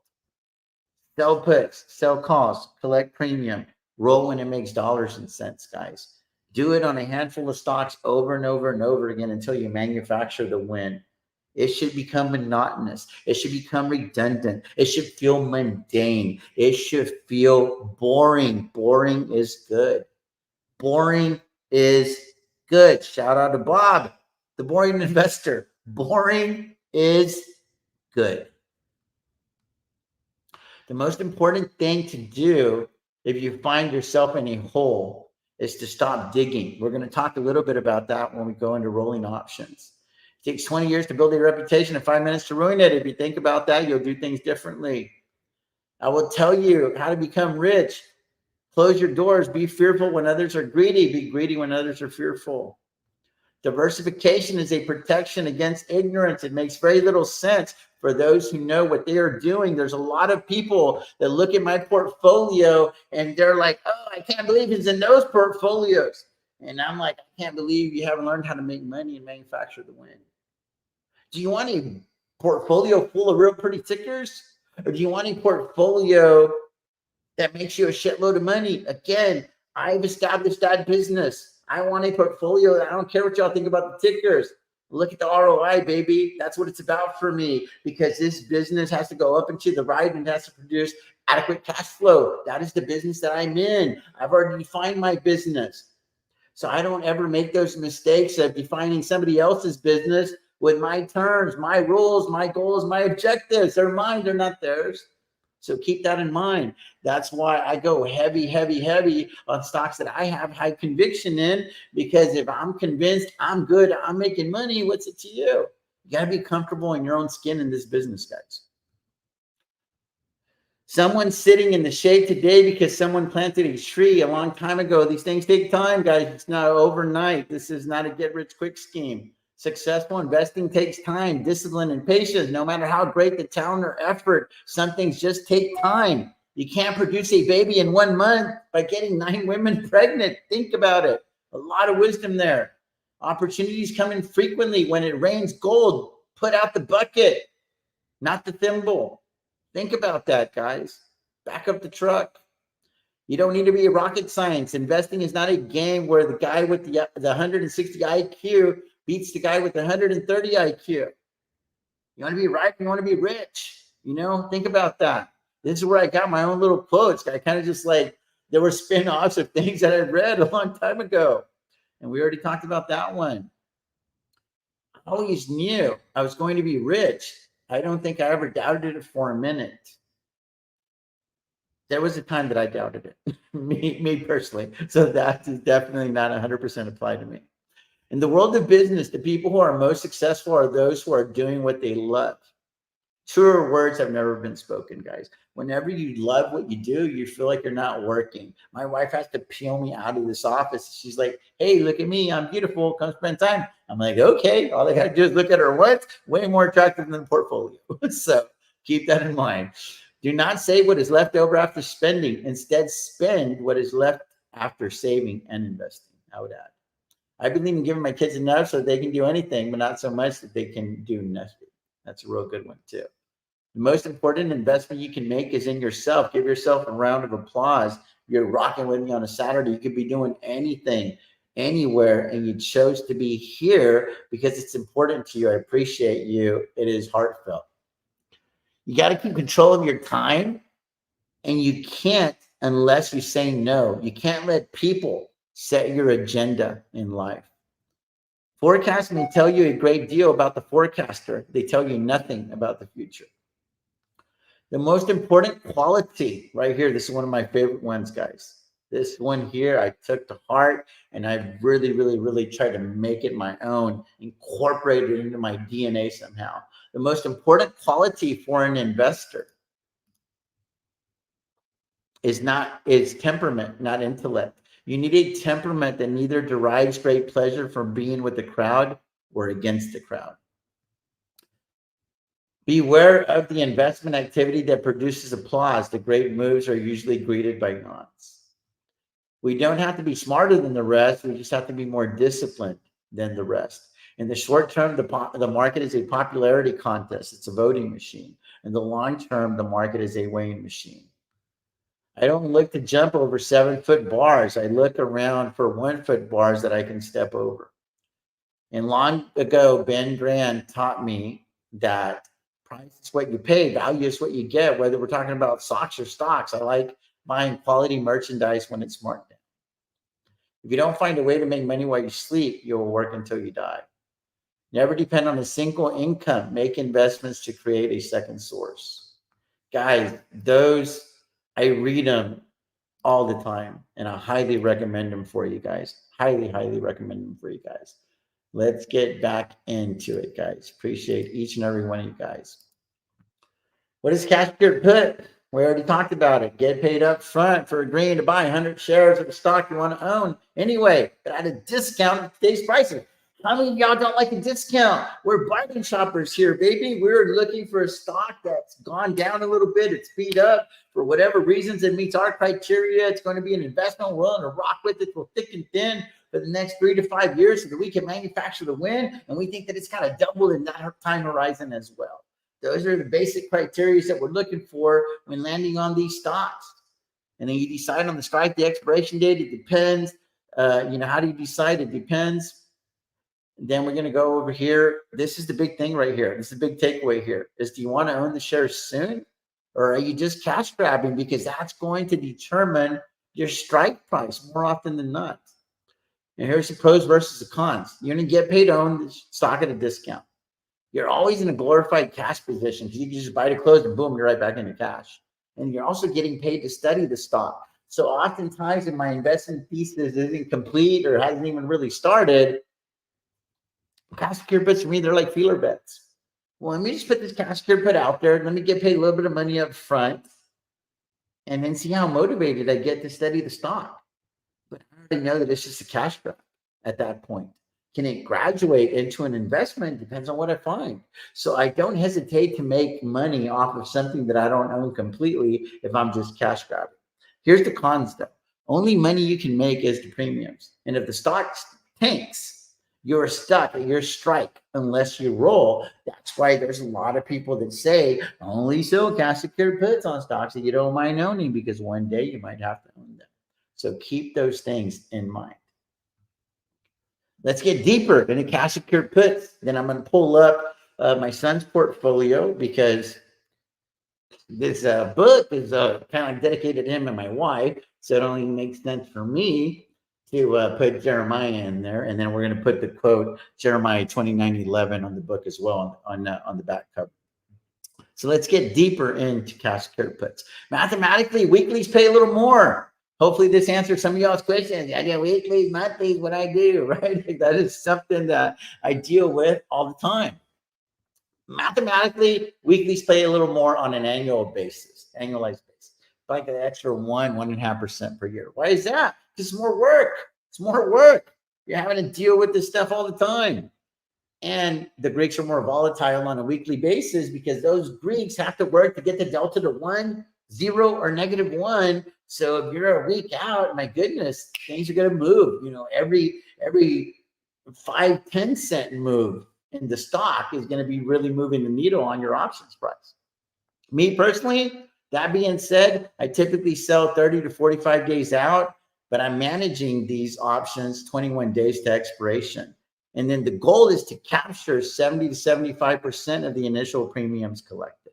So if I collected $100 on that option, the goal is to collect 75, to keep 75. Got cash flow that's collected. We got cash stick that's captured. And I like to sell puts anywhere from 20 to 40 delta. 20 if I'm cash grabbing and I don't want a lot of stress. But if I'm ready to own, if I'm literally on the verge of implementing my buy right strategy, I ain't doing 20 delta. I'm doing 40. I'm pretty much right at the money because I want to own those shares. Hell, I was thinking about buying them outright. So I want to maximize the amount of money that I'm bringing through the door when I'm very, very bullish on the stock at those prices. Because if it's going to go up, if I think that it's going to get away from me and I'm not going to have the opportunity to own it anymore, I might as well get paid as much money trying to own it. If I think the stock is going to go up, I would trade closer to 40 delta to maximize premiums. And then we're looking for an RSI that's 30 to 35, meaning it's a bit oversold. And you want to stay away from binary events unless you're comfortable with assignments. Picking each strike with technicals. I want to sell a cash secured put below the 200-day moving average. If it's already under the 200-day moving average, I mean, it's a falling knife. I'm like, well, let me see where the 50-day moving average is. And then when using the Bollinger Band, I want to be on the lower end of the Bollinger Band. And in a little bit, I'm going to pull up some assignments and so on and so forth. There are some examples and so on and so forth. When to take assignment. This is something else that is asked, my God, ad nauseum. I prefer to take assignment when the dollar amount I'm down on the shares is less than the premiums I collected. For example, sold cash secured puts on Riot at $850. You all saw the $850,000 cash grab. So we put up $850,000 and we collected about 27 cents or 30 cents or something like that. So the break even's like 820. So if Riot was trading at like 810, I'm still net positive on an adjusted cost basis. That's when it gets very, very intriguing to just take ownership of the shares, because I feel like selling covered calls right back at 850, if I'm just trying to run the wheel and eventually get right back into cash, is going to make me a lot more money than just rolling the position. So that's the thing. You have to be very, very comfortable with owning shares if you want to make bigger money. If you just want to cash grab, that's fine, but you're always going to be limited. Because if in this situation, if I take ownership of these shares at 850 and I write those shares back up to 950 on 1,000 contracts, we just made a shitload of money, an extra 100 grand, right? So you're not going to ever position yourself to do that if you're not willing to take ownership of shares. Now, close if 75% of the profit has been reached and there is more than 25% of the time left. And if you have somewhere else to put the money, if not, if you have a winning trade and you're totally okay with how it plays out either way, whether you get assigned or don't get assigned, you have anywhere else to put the money, you're way out of the money, why are you giving money back? Why are you giving money back? Leave it alone. Let it expire worthless. Started doing that like about a year ago, and it's really improved my ROI substantially, because I like to play this game called premium per day, PPD. It's like, how much premium can I maximize per day? But I'm no longer willing to just do that if I'm going to go from a real good situation to a not so good situation. So you have to take all of those things into account. When do I roll my CSPs? Roll if you're looking to get out of the position because the thesis changed or your preferred entry point has changed and you want to renegotiate, essentially. You just want to reposition yourself because now you have a little bit more information. So you want to take a step back. You have a little bit of cause to pause. Now, cash secured puts for cash grabbing. Look for about 30% annualized per year and grow, so you can grow your cash balance. If assigned, let's just say that it's real close, kind of like that Riot situation, because that Riot situation is essentially a cash grab.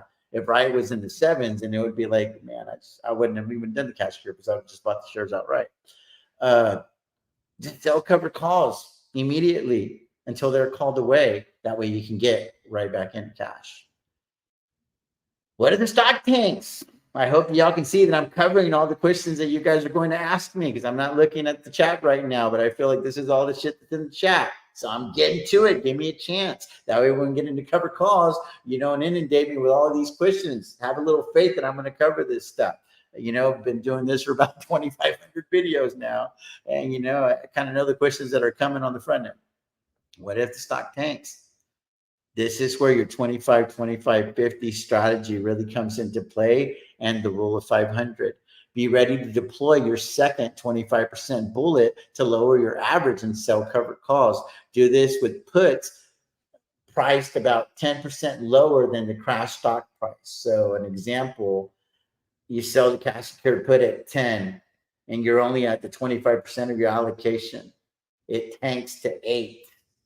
You're like, let me sell cash secured puts again with the other 25% at 7. It tanks more. Then I'm going to pick $5 and I'm going to go heavy over there at $5. Because in order to reduce your adjusted cost basis aggressively, you need to be able to deploy more contracts. That's why I have this rule of 500. If you cannot own 500 shares, you shouldn't be wheeling it. And it's either whether you cannot afford to, you cannot justify, the investment thesis isn't strong enough, whatever the case may be. That's why I cannot emphasize enough.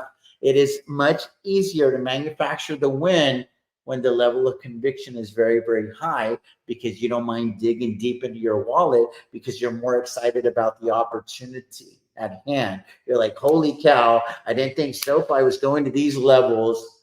This feels like a godsend. I'm going to jump on this thing. I'm ready to load the boat.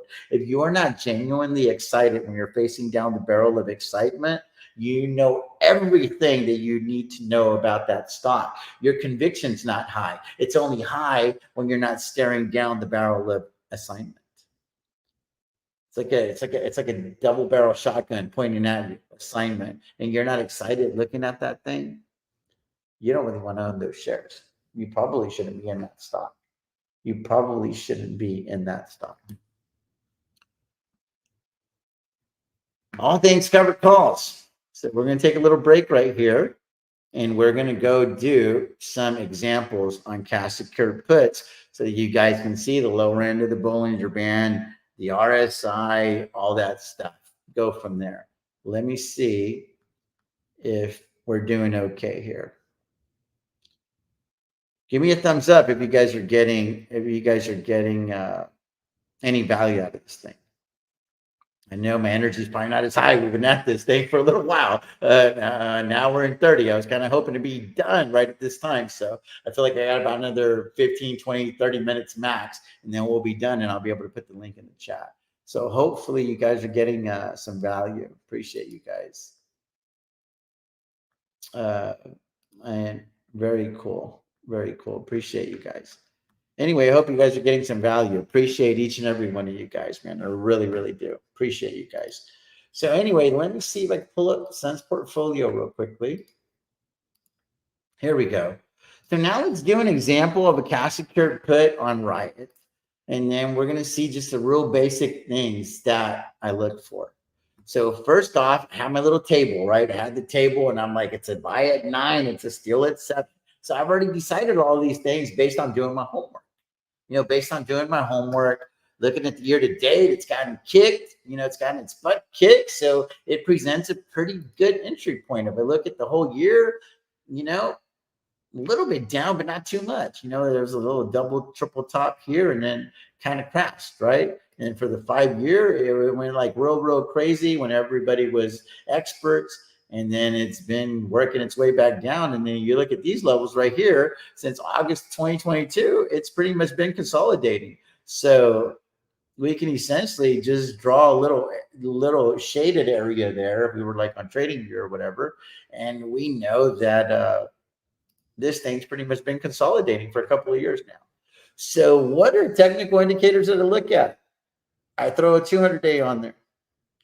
And I see that it's below the 200-day. And I'm like, shoot, what about the 50? It's below the 50. So very basic. When your share price is below those two moving indicators, the moving averages. Now, mind you, I have it on the 5 year. So I'm going to put it on the 1 day, see if that still holds true. I'm going to put it on the 1 week, see if that still holds true. Not really. One of them is, it's like right at it. For the 1 month. So for the 1 month, it's telling me that it is above the 200-day. So I'm going to take this one off.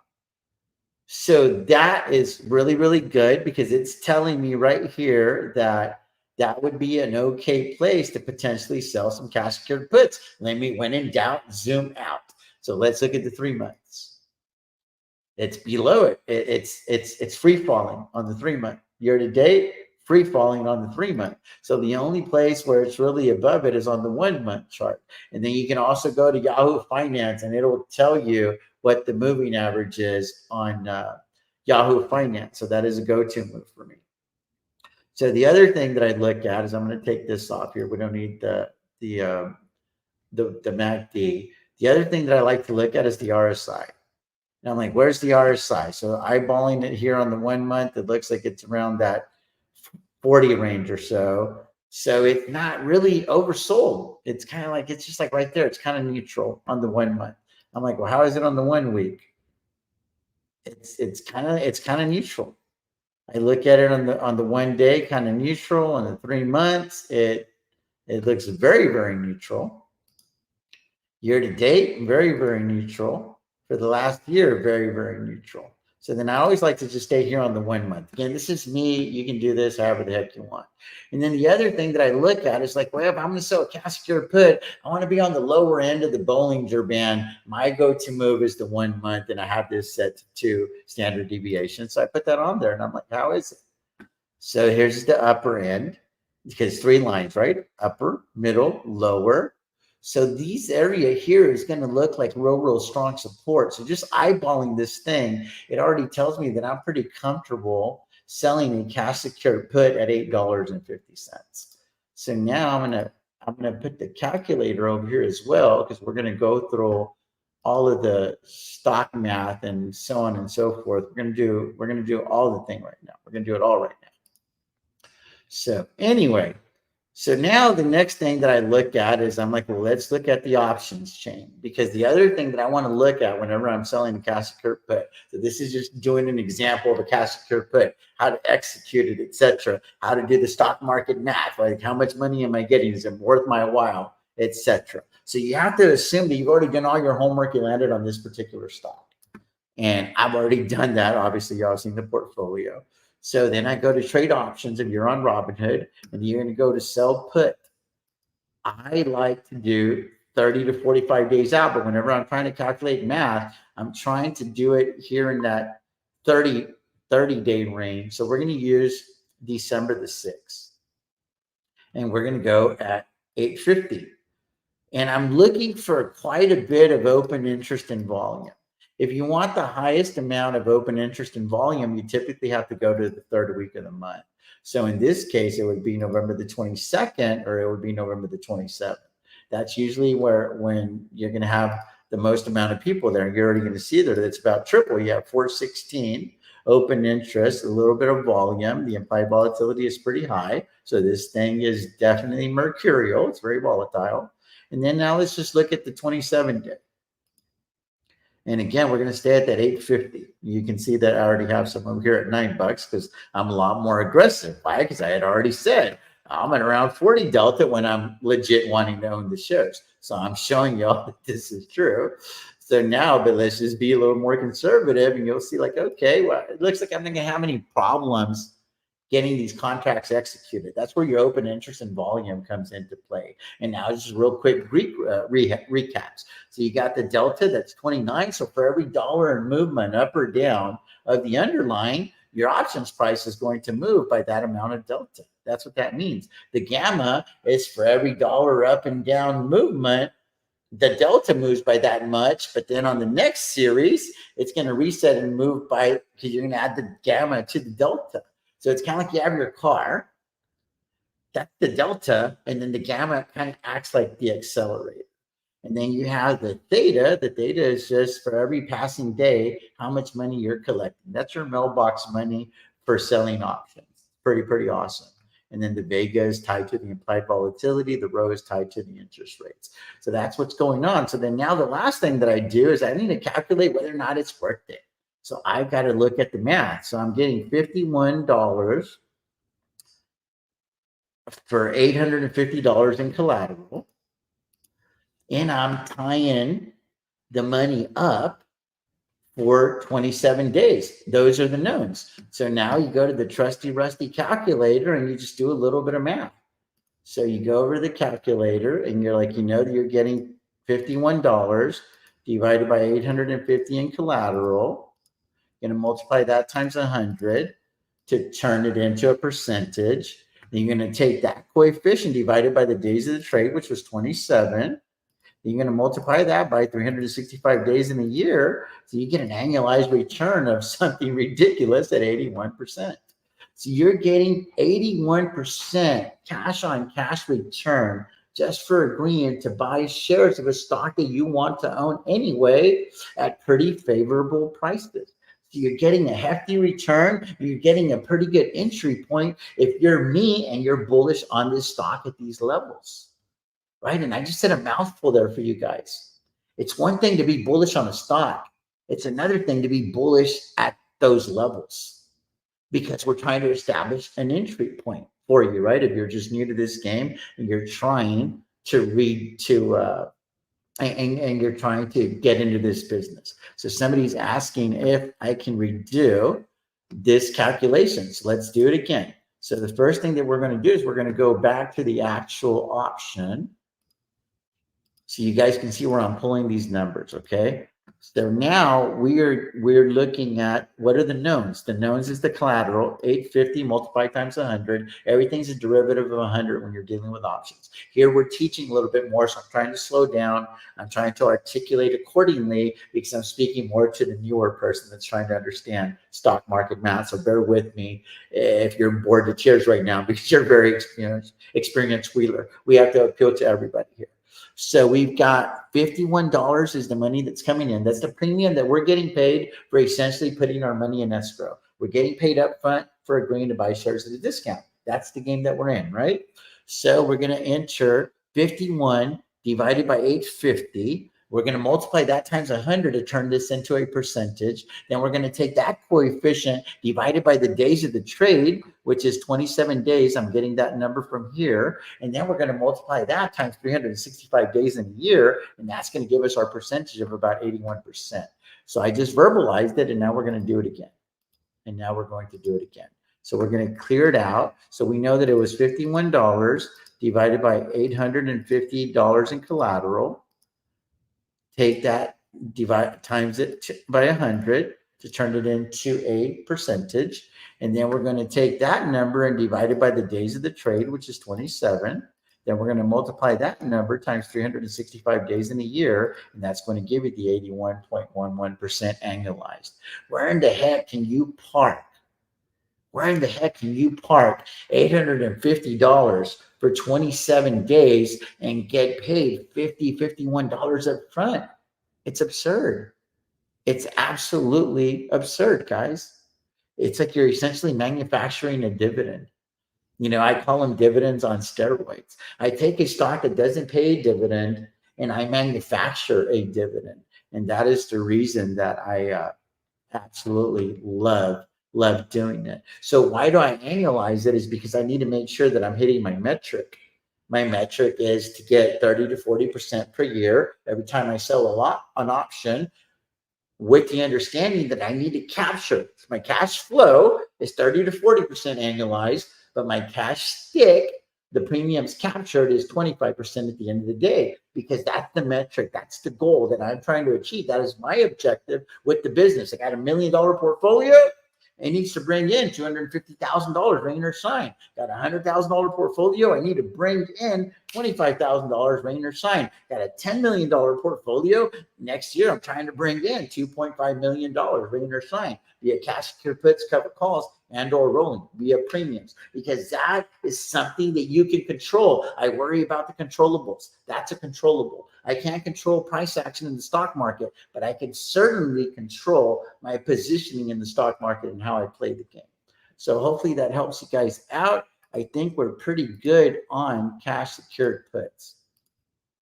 Let me go back over here to the seminar and we can get started with all things covered calls. I'm just going to jump right into this thing, guys. Jump right into this thing because I don't want this thing to drag on too long, so we can hopefully do the recap segment. And then my wife doesn't start coming in and be like, hey, because then it's over, guys. We'll have to do this another day because she's large and in charge. She is the boss. Make no mistake about it. All right, all things covered calls. This one's a real quick slide because a lot of the information is kind of redundant. We're just flipping the script. What is a covered call? You want to receive, first of all, you own 100 shares and you're agreeing to sell them at a certain price on a certain day. That's a covered call. So you're essentially kind of like real estate where you own a house and you want to bring in some premiums for the door called rent. The key difference is with the covered call, you can't just collect rent because I call them like virtual houses. You got to put your house up for sale. That's the gimme and the gotcha right there.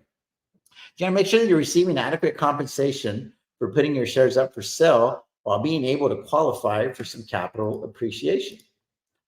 You want to sell covered calls at 15 to 25 delta. If the stock is below the 200-day moving average, I try to sell above that average because the 200-day moving average is going to act like a wall. So I'm going to use that as protection. It's called resistance.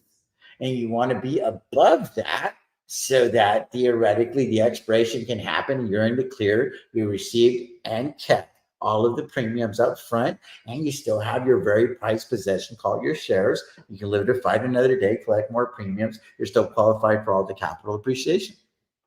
It's already above the trading above the 200-day, and I look for the 50. I'm looking for an RSI of about 7, meaning that it's overbought. So ideal conditions, guys, ideal conditions on a covered call, you essentially want to wait for the stock to run up a bit on a real nice couple of green days, 2 days, maybe even a week or so. And you're like, I think it's time for this thing to kind of plateau a little bit, maybe even possibly come down some. That is an opportune time to sell a covered call because you're like, man, this thing feels kind of stretched right now. Let me put this covered call on, bring some money through the door for agreeing to sell it essentially at outrageous prices. That's one methodology of selling covered calls. That's just waiting for ideal conditions, sunny and 75. Let me give you the not sunny and 75 conditions. Is I spent a lot of money for these shares, and no matter what, they got to collect rent because what's my goal? To bring in 25% a year and lower my adjusted cost basis to 0. There's a lot of people that don't understand. Oh my God, I can't believe he's got these covered calls here, here, and here. It's because you can't understand that I'm trying to bring in next year $2.5 million in premiums. I'm playing my game. You need to play yours. This is our own game of Monopoly. It's our own cash flow quadrant. We have to play our game accordingly. We need to mind our own businesses. We need to tend to our gardens. Your garden is not my garden. My business is not your business. So when people can really understand that, they'll appreciate what's really going on with everybody's portfolio. But there's just too much comparing and contrasting of different portfolios, and it just creates a lot of confusion. I am very, very acutely aware of the game that I am playing, of the business that I am minding, of the garden that I am tending, guys. So that is why I use this methodology. And again, it's because this is the only source of income. You're getting a perspective today of someone that only sells puts and calls and rolls for a living. Like that is the only source of income coming in. Stay away from binary events unless you're comfortable with the assignment. Sell covered calls on the higher end of the Bollinger Band. So we're going to get into rolling, and then I'll just do the example and kind of tie it all in so we can save a little bit of time. Good question. When I say binary event, yes, and I'll cover this in a little bit. I'm talking about mostly earnings, and I'm talking about big macro events. You know, it could be the Fed report, the election, things like that, because anything that's going to produce massive volatility, if you're not okay with assignment and you're only cash grabbing, probably not the best time to cash grab. Probably not the best time to cash grab. So anyway, we're going to go on to rolling because I feel like I'm going to answer a lot of the questions along the way. So I don't want to get sidetracked with the chat right now. So hang in there. We're going to have what did I miss segment later, and we'll go from there. We got to keep this thing going. Guys, this is the silver bullet of options trading. In fact, what I want to do right now is I want to go ahead and put this banner right here. The reason that I am TJ the Wheel Deal is because rolling is the key to my success. If I cannot roll, I would not do this thing. I would not play this game. It's too difficult a game to win at. But because you can roll, you can make a shitload of money played right. So this is my quote right there. I'm going to roll right until I'm right. Roll right until you're right. So rolling is the key to my success, and roll right until you're right. So we're going to rock with these things. I'm going to leave it on the bottom as we go. So knowing I can roll, guys, it allows me to trade in any market conditions rather than waiting for specifics in the market. I don't know how many times I peruse Twitter and I see the same generic rules over and over. Wait till the stock's oversold to sell the covered calls. Wait till the stock is overbought to sell the cash secured puts. That's fine, but that's rookie shit. Let's advance a little bit. I'm talking to my more intermediate and advanced wheelers right now. I have what's called a setup trade in my mind. Let's say I want Riot at 7, but it's at like 9. I'm like, well, I'll sell the cash secured put it at 850, or right now it's at 940, whatever it is right now. I'm like, well, I can sell the cash secured put at 9, knowing full well I have zero intention of owning those shares. But what if this thing goes up? What if it goes up? I can maximize the premium that I got through the door. And if it goes down, I'm excited because now it's approaching levels that I actually want to own it. And I'll just roll, reposition myself, go from 9 to 850. If my acquisition price target is 7, I'm like, well, I could just keep doing that for the next 90 to 120 days. This thing gets away from me. And now I'm going to end up at the place that I wanted, but I collected a shitload of premiums along the way because I'm not going to freak out because price action doesn't affect my conviction. Let me say that again for you guys slowly, for the people in the back of the class. Price action does not affect my conviction. Lower prices, cheaper prices get me excited if the conviction is high. If that is not happening, there is a disconnect in your investment thesis. Lower prices with high conviction, that is the recipe to manufacture the win. My goodness, if you're into business buying stocks, doesn't it stand to reason that you should be wanting to buy them at a substantial discount to today's prices? I don't understand that for the life of me in investing. Is why does everybody want to buy a stock and they immediately wanted to go to the moon? Are you really going in there with your 100% allocation to that position and you're ready for it to go to the moon? Congratulations. You're few and far between in the market. I don't think that's how it works. Most people scale into a position. So if you're scaling in, wouldn't you want the stock to go down so you can get more favorable prices and then let it run up after you've built a substantial price, kind of like a SoFi that's given us 2 to 3 years to accumulate shares, kind of like a Tesla that's been sideways for a couple of years and has given us plenty of time to accumulate shares, kind of like a PayPal that's kind of was sideways for a while after it came crashing down and it kind of consolidated in that 50 to 60 range for over a year. Isn't that kind of what you're looking for? So why do I roll? Because I want to qualify for more capital appreciation if I'm dealing with a covered call, especially if you haven't owned shares for over a year. This is critical. It's about taxes. You graduate to, you give yourself a pay raise when you own shares for over a year. Or simply you want to get a better entry point. So you roll a cash secured put because you just want to get at a cheaper price. You're like, well, it's trading at 8 now, and I have an agreement to buy it at 9. I can just roll the damn contract to 850, then eventually to 8. I collected even more premiums along the way, so I got paid to reposition myself. I got paid to renegotiate the terms of the contract to make sure that the terms remain favorable for me. Why wouldn't I do that? Why wouldn't I do that? Now, here's the problem with rolling. If you start digging a hole, the best thing to do is stop digging, right? The whole Warren Buffett thing. If your investment thesis has changed drastically, the best thing that you can do is buy to close the option at a loss, whether it's a cash secured put or a covered call. Your first loss often ends up being the least amount of money that you'll lose in that position. So if you were dancing with covered calls and the shit shots up crazy, the stock goes up crazy, and you have no reason to believe that it's going to stop, the best thing that you can do is just buy to close and let the stock run. That's the best thing that you can do. Let it run, let it settle down, then you can revisit this concept called selling covered calls. If the stock is crashing because FMCI, there might be potential fraud, wherever the case may be. A few months ago, Intel, the bottom started falling out. The Walgreens of the world, Boeing, can't keep doors on the plane. Whatever the case may be, these stocks start falling down. Your investment thesis is changed. It is being challenged.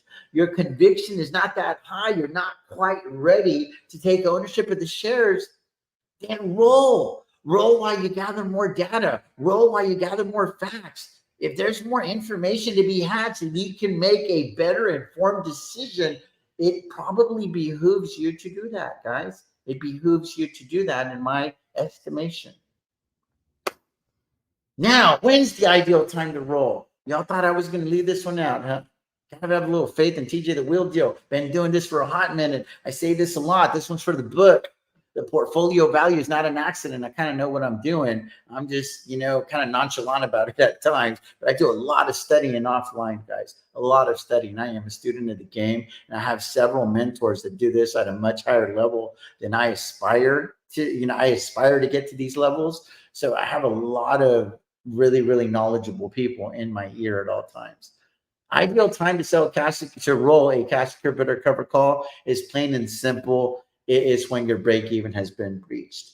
Option, someone that I absolutely love on this channel, he says the ideal time to roll is when your strike has been breached. I beg to differ slightly. It's when your break even has been breached. Because if you're still below your break even, there's no reason to roll, because you're still gonna be at a net positive on that position. If you're okay with assignment. If you're trying to avoid assignment at all costs, then the best time to roll is when your strike price has been breached. But if you're trying to avoid assignment at all times, the question that I have for you is, why are you even selling? Why are you even in that stock? Why are you even in that stock?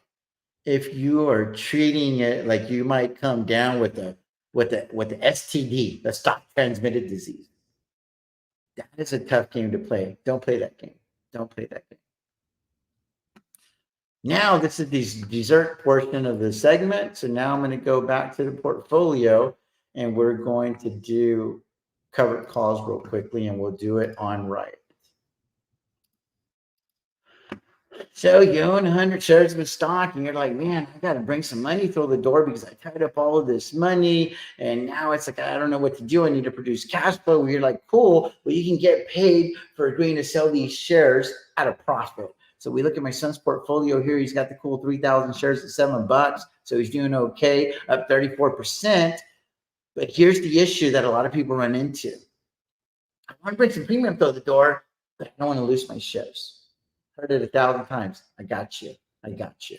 So what are we going to do? We're going to agree to sell covered calls, but we already know in the back of our mind that we're kind of bluffing in most cases, because we already know that the premiums are the crumbs. The share price appreciation, the money SPA, SPA, that is the loaf of bread that we are all after. So we know that we're going to make an agreement to sell these shares. But we also know on the front end that most likely we're going to want to roll out and up.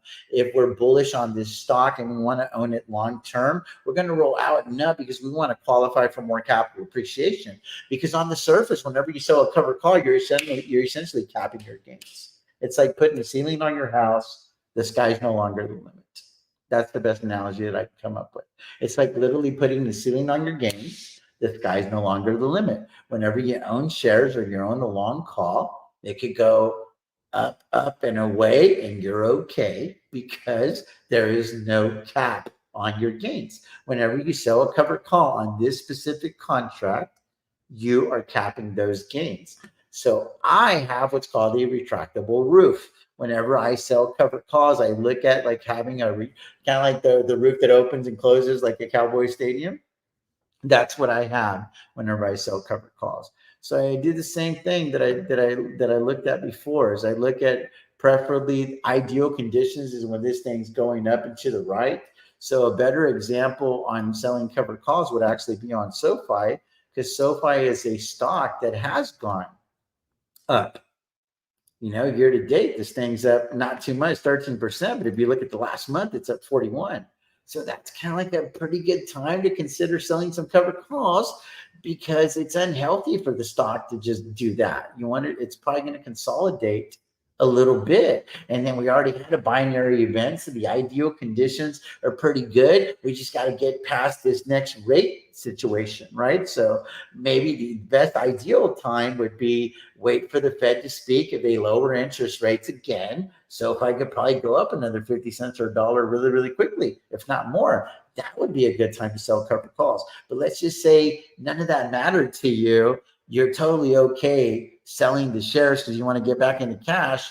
Then you're just going to go sell at a 30 or 40 delta and bring the money that's coming through the door. So again, you got to figure out where you're at in your business. There's not any hard, fast rules that apply for everybody. That's why I don't like when people make blanket statements. Oh, you're capping your gains on covered calls. Maybe you are, not me, because I know that I have a retractable roof on my stadium.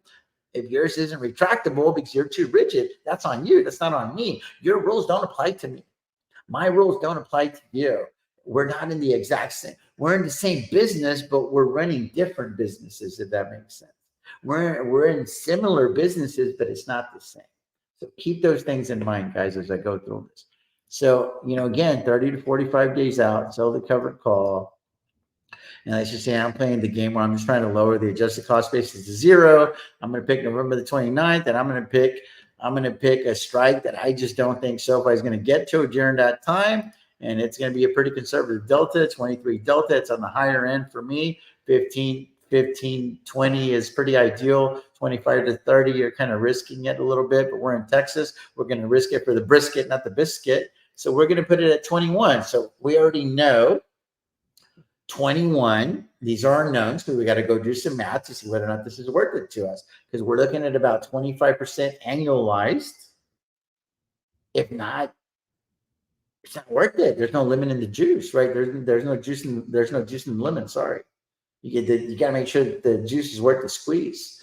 So you're going to take 21. So the first thing I got to know is, what do we pay for the shares? Because that's the acquisition cost of 713. So keeping that in mind, so we're going to go trade options. So our knowns is 713. The premiums is 21. The days to expiration is 27. Those are the knowns. So then now we're going to go to the calculator.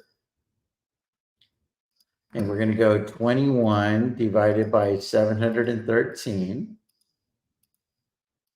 times 100 divided by 27 days of the trade times 365 days in the year. 39% annualized. Not bad. Not bad. And my son will be qualifying for even more capital appreciation. Kind of a no-brainer to sell the covered call right there, knowing that I could just roll out and up anyway. So there's that. There's that. Anything else that I can think of?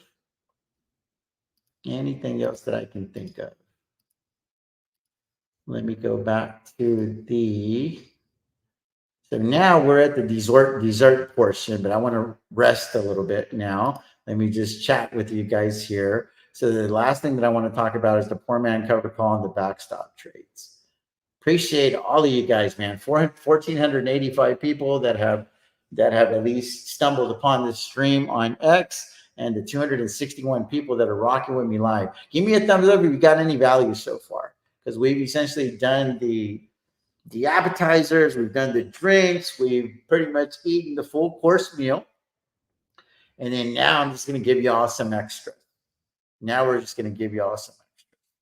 So let me know. Apple phone battery die. Misses 12 minutes. The thing is, when you roll, you barely get any net credit and you have to stay in the trade for quite a bit longer. Sadly, I'm being summoned.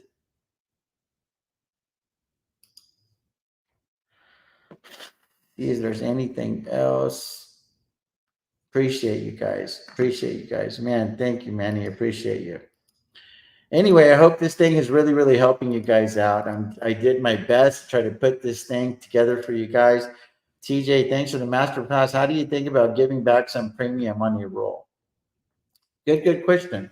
Good question. Rolling for a debit. If you're absolutely bullish on that stock, I'm totally okay rolling out for a debit. But the only reason that you're having to roll out for a debit typically is because you took too long to roll. So I guess the first question is, why did you wait so long to roll if you were that bullish on that position? Or are you just waiting price action and are you looking at like, oh, shoot, now I know how much I can get. But are you really that bullish on the stock or are you just trying to take advantage of that price action? And then also, I'm not a proponent for rolling out too long and at a debit because whenever you do so, something that you could really be doing is digging a big hole, like Warren Buffett said. And then also, you lose all of your liquidity. So always ask yourself, are you long the stock? Whenever you're dealing with covered calls, the number one question I ask myself is, am I legitimately long the stock? Let me give you an example for all the Palantards out there. Palantir goes to 60 on Monday. Are you selling? If the answer is yes, then you're not legitimately long that stock. You're not long that stock. I sell covered calls on stocks that I'm legitimately long on because if I have to roll myself out of trouble for the next 3 to 5 to 10 years until I catch up to that stock, it's okay because I had no intention of liquidating. But if you want to keep your liquidity intact because you're saying that you're long the stock, but your actions suggest otherwise, then covered calls could probably become your nemesis. And quite frankly, I don't recommend them unless you're going to wrap it around with the leaps. So let's say, because what I do is the covered strangle and on steroids. So I own the shares. I sell covered calls against those shares.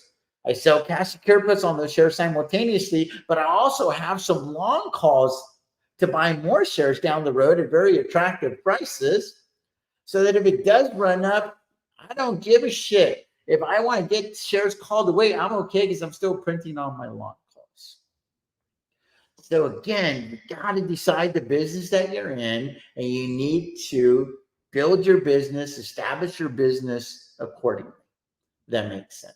So now what I'm going to do is I'm going to put the link in the chat right here. If anybody would like to join to ask me a question up front, or if you want to do a testimonial for the book, I'll keep you guys backstage while I go through the poor man cover call. Because this poor man cover call backstop section, this is a bonus. So this is only going to be like 5-10 minutes long. I'm going a little longer than I want it to, but I think we're doing okay so far. Give me a thumbs up if you're getting any value. So let's get going here. Backstop trades. This is the cornerstone of my strategy. Poor man covered call. It's something I've been doing offline for about 3 years. I just recently introduced it to the channel. So poor man covered call. It's more capital efficient and allows you to play with higher caliber stocks. I highly recommend the poor man covered call regardless of your portfolio size if it's a non-dividend paying stock. Let me say it again. I highly recommend the poor man covered call strategy even if you have a large portfolio of it as a non-dividend paying stock, because it is more capital efficient strategy, but it's also a more time capital. It requires more time to manage. So it's one of those things. There's gimmies and gotchas. So how does it work? You buy an in the money call, typically for me about an 80 delta. And this is the part that a lot of people leave out. Then you just got to be patient. You want to let it run up. You want to have a margin of safety. You want to have a built-in profit. Let it run up for about 10%. And then you want to begin selling out of the money covered calls against your long calls. You'll need level 3 options in order to do that. In most cases, you'll need a margin account in order to be able to execute this strategy. So I am talking to more intermediate advanced wheelers right now. The end goal is to collect 50% of the premiums you paid for the leaps after successfully executing your poor man cover call campaign and totally exiting the position. A month before the contract expires, you can exercise your long calls or simply take your profits on the leaps. If you're rolling the leap, roll within 90 days of expiration because data really ramps up the last 90 days of your contracts on leaps. Here's the pros: less capital, but the cover call premiums are the same. So you control 100 shares with about 30 to 40% of the capital required to own those 100 shares. But yet the cover call premiums the exact same. That's why it's an absolute no-brainer for a lot of people with high knowledge to do the poor man cover call strategy. The cons: leaps expire. In most cases, shares don't, and they require more management. And you're also not qualified for a dividend. So there's that. And I'll do a little example of it real quickly. And then this is the cornerstone of my strategy. This is probably responsible for 50% of the gains that you see in the big Robinhood account. Do less and make more. I need 25% a year. So how do I do that? Simple: backstop trades. Pick a company I want to own for many years and go far out in the distance and sell puts to collect a hefty chunk of premiums up front, 25 to 40% premiums annualized. Now, guys, I am selling these at a strike that I legitimately want to own those shares. Then take all the premiums collected and sell short-dated cash secured puts to compound your annualized returns. These are oversized trades and should only be done on your highest conviction stocks. Let me say it again. These are oversized trades and should only be done on your highest conviction stocks. I consider them my make or break trades. High conviction, low cost. Last thing, and I'll do a little example. Hopefully there's somebody and we can do a recap. If not, we'll be done. We can go watch football. Tax implications: how are options taxed? No matter how long you've held the position, Internal Revenue Code Section 1256 requires options in this category to be taxed as follows. Again, not financial advice, I don't work for the IRS, but they tax the shit out of me. So I learned this right here. 60% of the gains or loss is taxed at the long-term capital tax rate. 40% of the gain or loss is taxed at the short-term capital tax rate. Frequently asked questions. Then recap. Let's go over what we missed.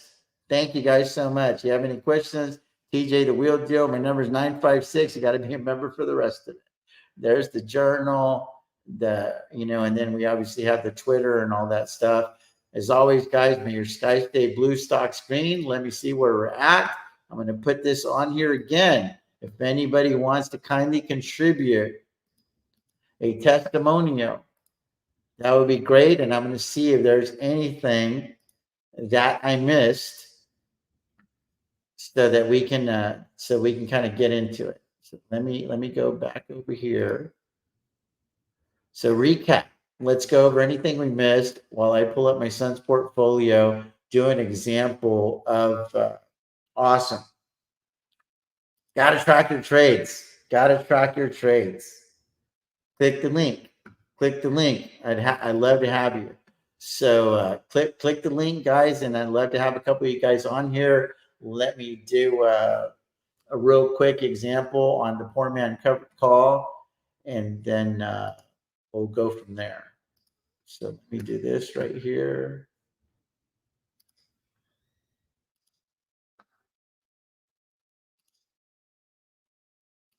One second. Just trying to get things together here so I can show you all examples on so I can show you examples on leaps real quickly and so on and so forth. All right, here we go. So let's knock out some examples real quickly on some leaps. So when is an ideal time to buy leaps? First of all, the ideal time to buy leaps is whenever the stock's beaten down and the volatility is pretty low. So back in the day, I decided that it was a good idea to buy some leaps on our beloved Tesla. So around 4.2, bought 15 contracts on Tesla expiring January 2026 at 150 strike. So that is essentially gives me the right to buy Tesla at $150 on or before January 2026. Paid 55.20 for that right, for that privilege, if you will. So Tesla has to be over $205.20 to make any money. And you guys will see the contracts right there. I did 10 of them on April the 2nd, 5 of them on April the 17th. That's how it worked. Why? Because I averaged down, paid 57.55 for the first batch, and I was like, ooh, I could buy 5 more and only cost 50 this time. So just did a little average down on that one. And you guys can see that that is going well. But now I was like, well, I want to bring some money through the door. I want to bring some money through the door. So how could I do that? Well, let me sell some covered calls against those shares. So you'll see that I've got all of the shares for sale at $280. I've got all of the shares for sale at $280. So brought a lot of money through the door, and it's not a coincidence that all of these cover calls expired on January 2026. So the idea is to exercise those shares. So sometime around November, December of next year, I'll take possession of the additional 1,500 shares of Tesla. They're all for sale at 280. Depending on what Tesla is doing, I will roll those covered calls. Now, I'm not able to roll the covered calls past the expiration date of the leaps because it won't allow me to do so because I don't own those shares yet. So in order to be able to roll those covered calls past that expiration, I would first have to exercise the option, the right to buy those shares. So I'd have to pony up the $1,500, the $15,000 15 times over, right? So $225,000 obligation to buy more Tesla there. So that's what's going on with it, guys. And it's just pretty straightforward. I'll show you all some more leaps. It's got to be the right situation for leaps, man. It's just got to be the right situation for leaps.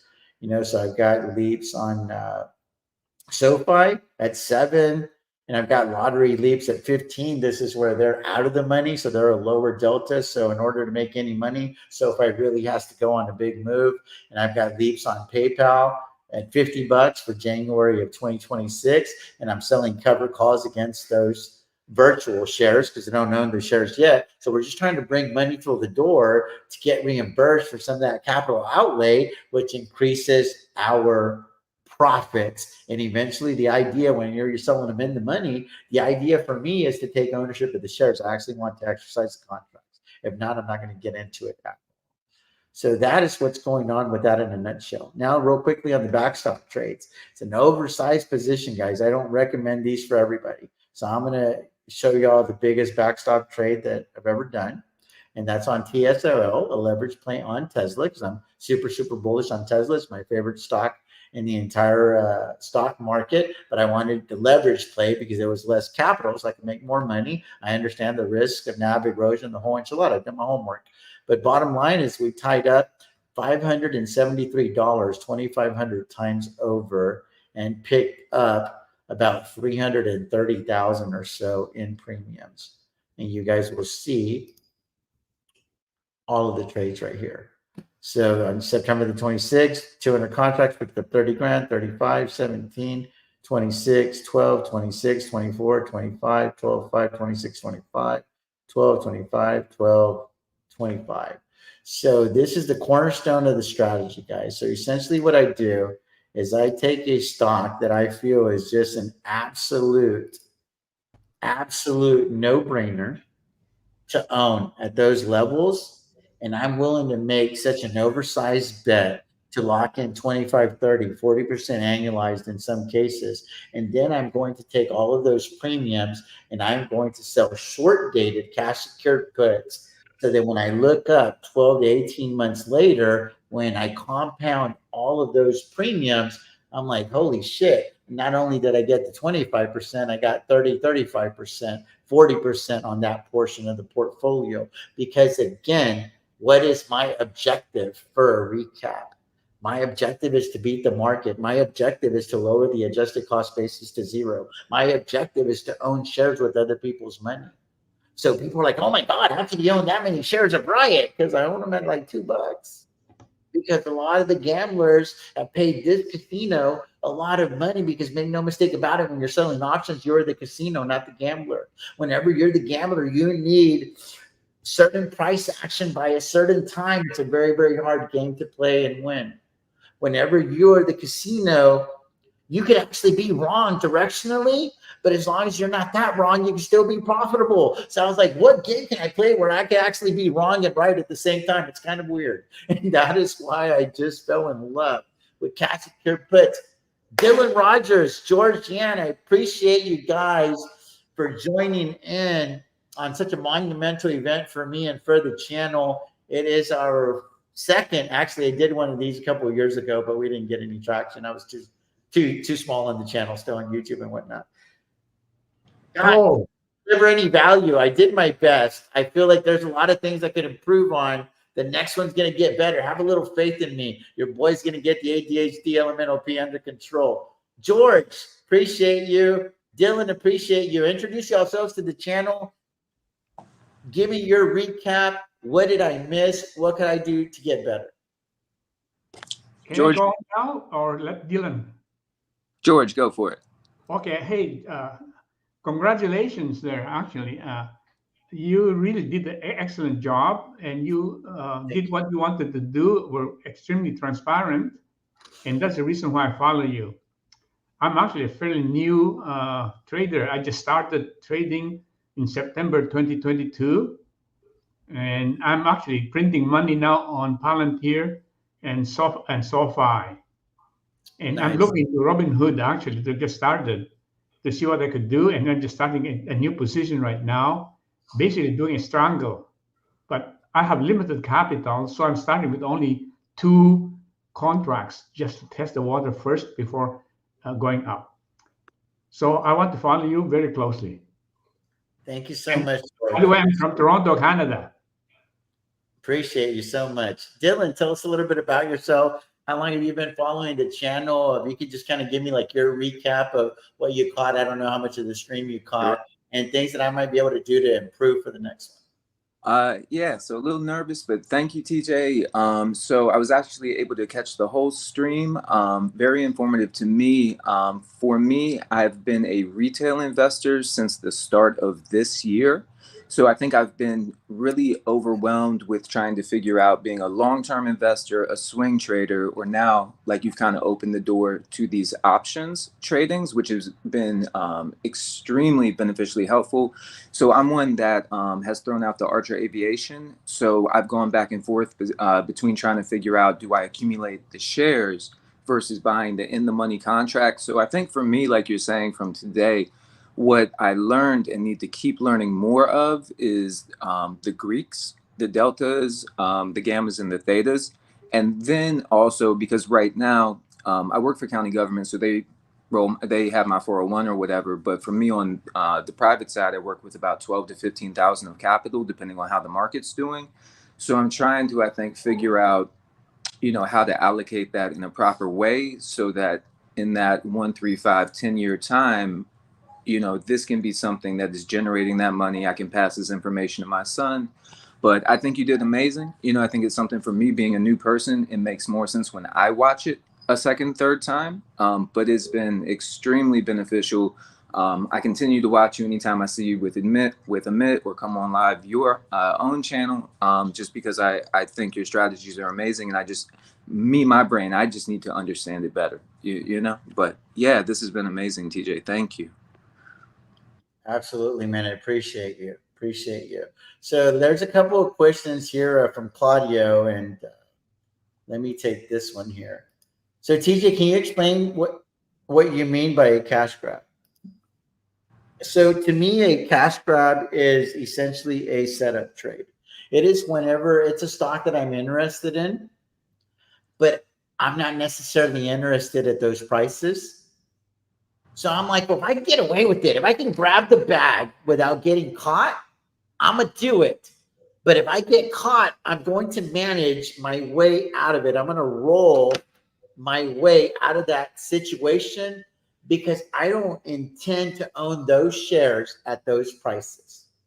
So Riot at 850, there's 1,000 cash secure puts at 850, right? It's the largest cash secure put that I've done. It's a short-term cash grab on the channel. That is a borderline cash grab because I'm probably less than 50% that I actually want to own Riot at those levels. Because I feel like Bitcoin goes a little bearish, Riot could go to 750. Hell, it could go to 7 or 650. So I'm not that determined to own those shares unless Riot gives me more of a reason to do so, unless the market gives me a reason to do so. Now, that being said, I only cash grab at levels where I feel like I could actually manufacture the window.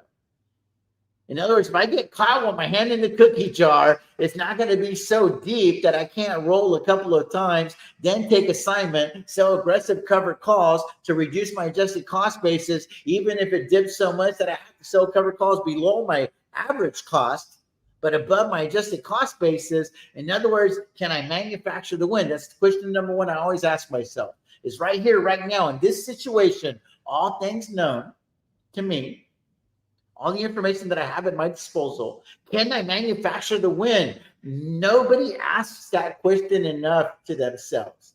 Like, I want to own the stock. Why? Why do you want to own the stock? How about I want to own that stock because I feel like I can make money with it? The thoughts are incomplete. That's why retail investors are generally looked at as dumb money. Because they want to be in stocks and they have no reason and they don't even know why. Oh, I think it's going up. Fantastic. That's a decent reason. But how long are you willing to open? How long are you willing to own it to see that investment thesis play out? And more importantly, are you willing to buy more shares if it tanks? Are you willing to buy more shares if it tanks? If you're not willing to do that, you probably shouldn't be getting into that stock to begin with. Let's bring somebody in with some credentials. The channel just got a lot smarter. This guy knows how to take exams. I do what I can. How's my audio? I'm on my phone, so I don't know how I'm gonna You're come good, out. brother. Everything's good. How are you? I'm good. I'm good. How are you? I'm doing awesome, my man. I don't know how much of the stream you were able to catch.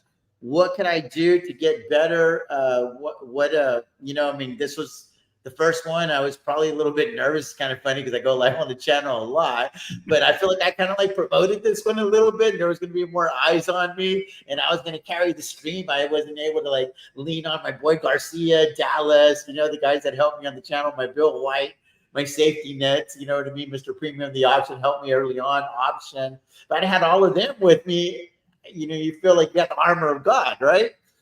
But I was like, I'm going to carry this stream and help and ask for help at the end. So it was a little tougher for me, to be honest with you. What can I improve on, man? What can I do to get better? Because I want to make sure that we deliver quality content on the channel.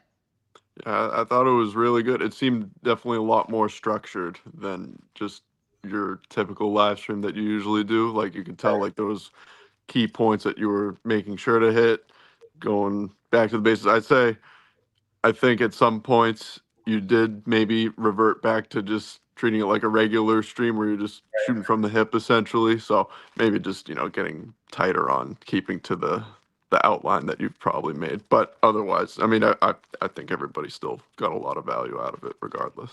Yeah, because whenever we got into like the meat and potatoes on the cash secured put, like on the mindset and stuff and how to conditioning the mind as part of the business, because the one thing that I do want to like recap, because I feel like I didn't touch on it enough, is you need to figure out what type of business you want to own, and you need to make sure that you're adequately funded, and you need to have a funding strategy in place to get there.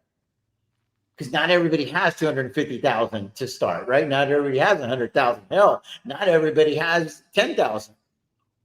Certainly not a lot of people have 10 million. You follow me?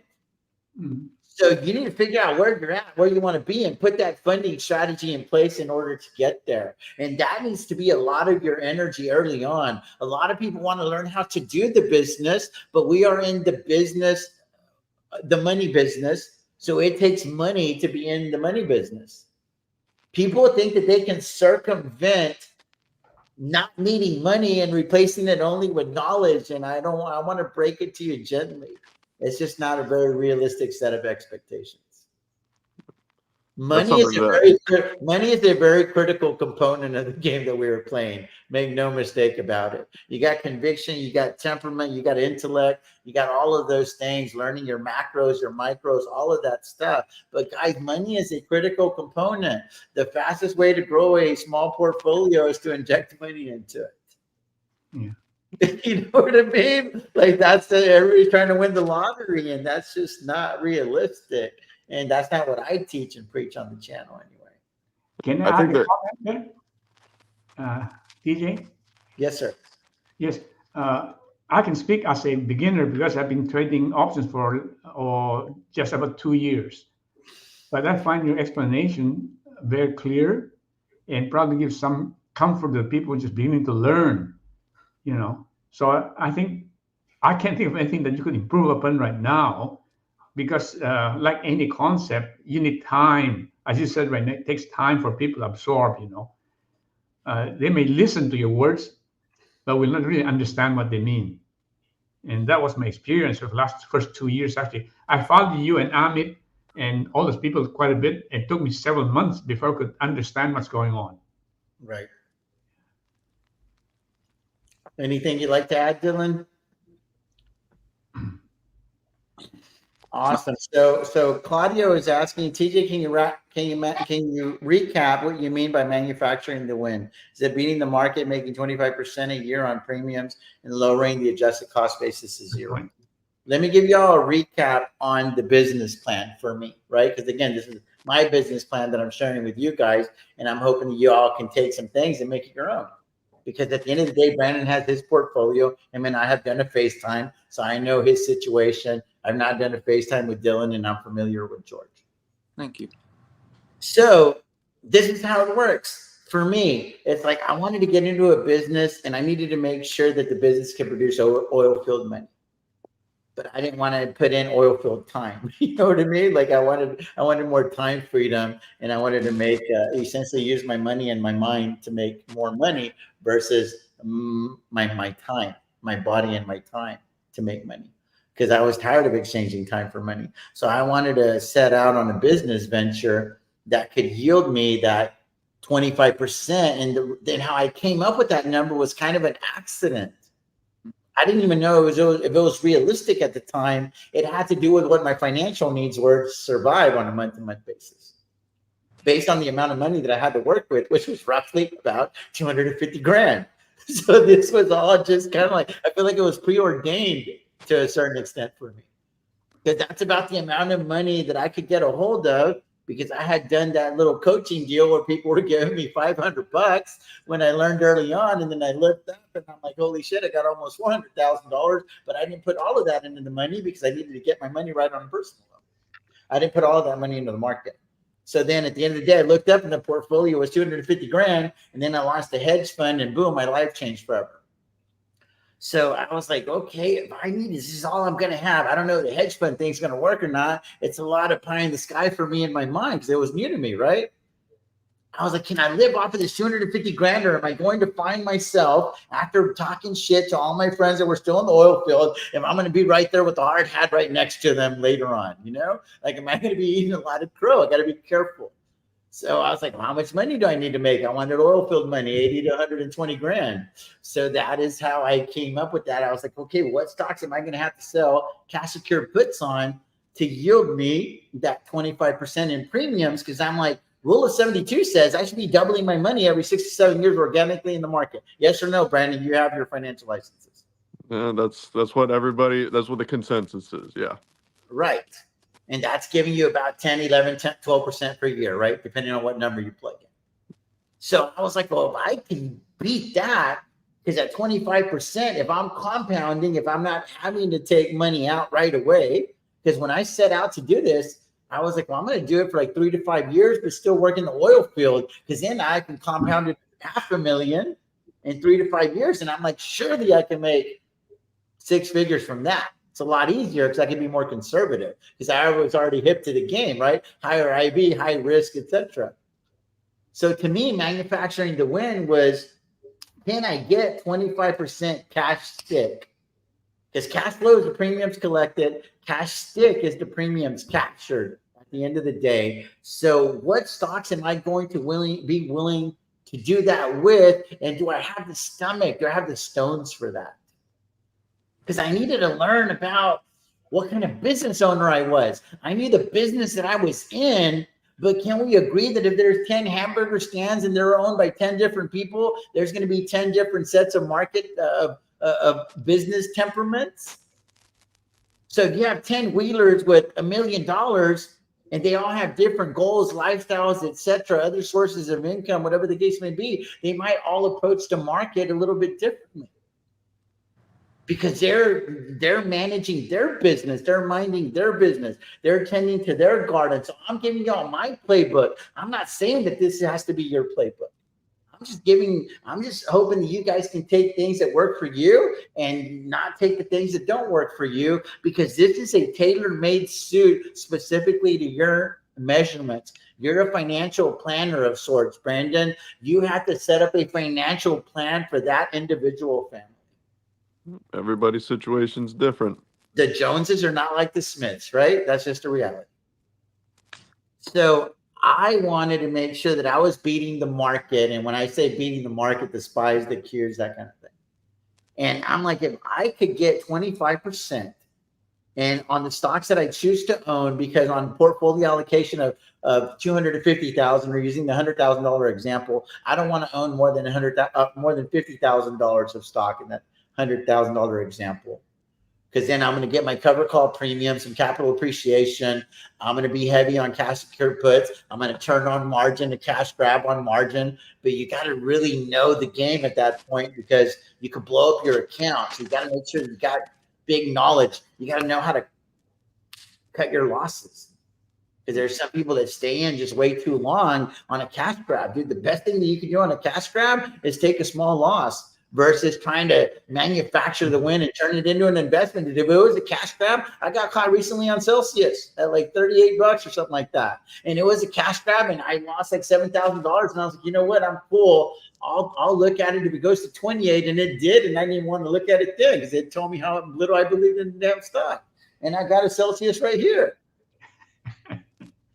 But it turns out that I'm more interested in being a customer than an investor. But at least I learned that only $7,000 of tuition. I had already made like $30,000 with the stocks, so it didn't really matter.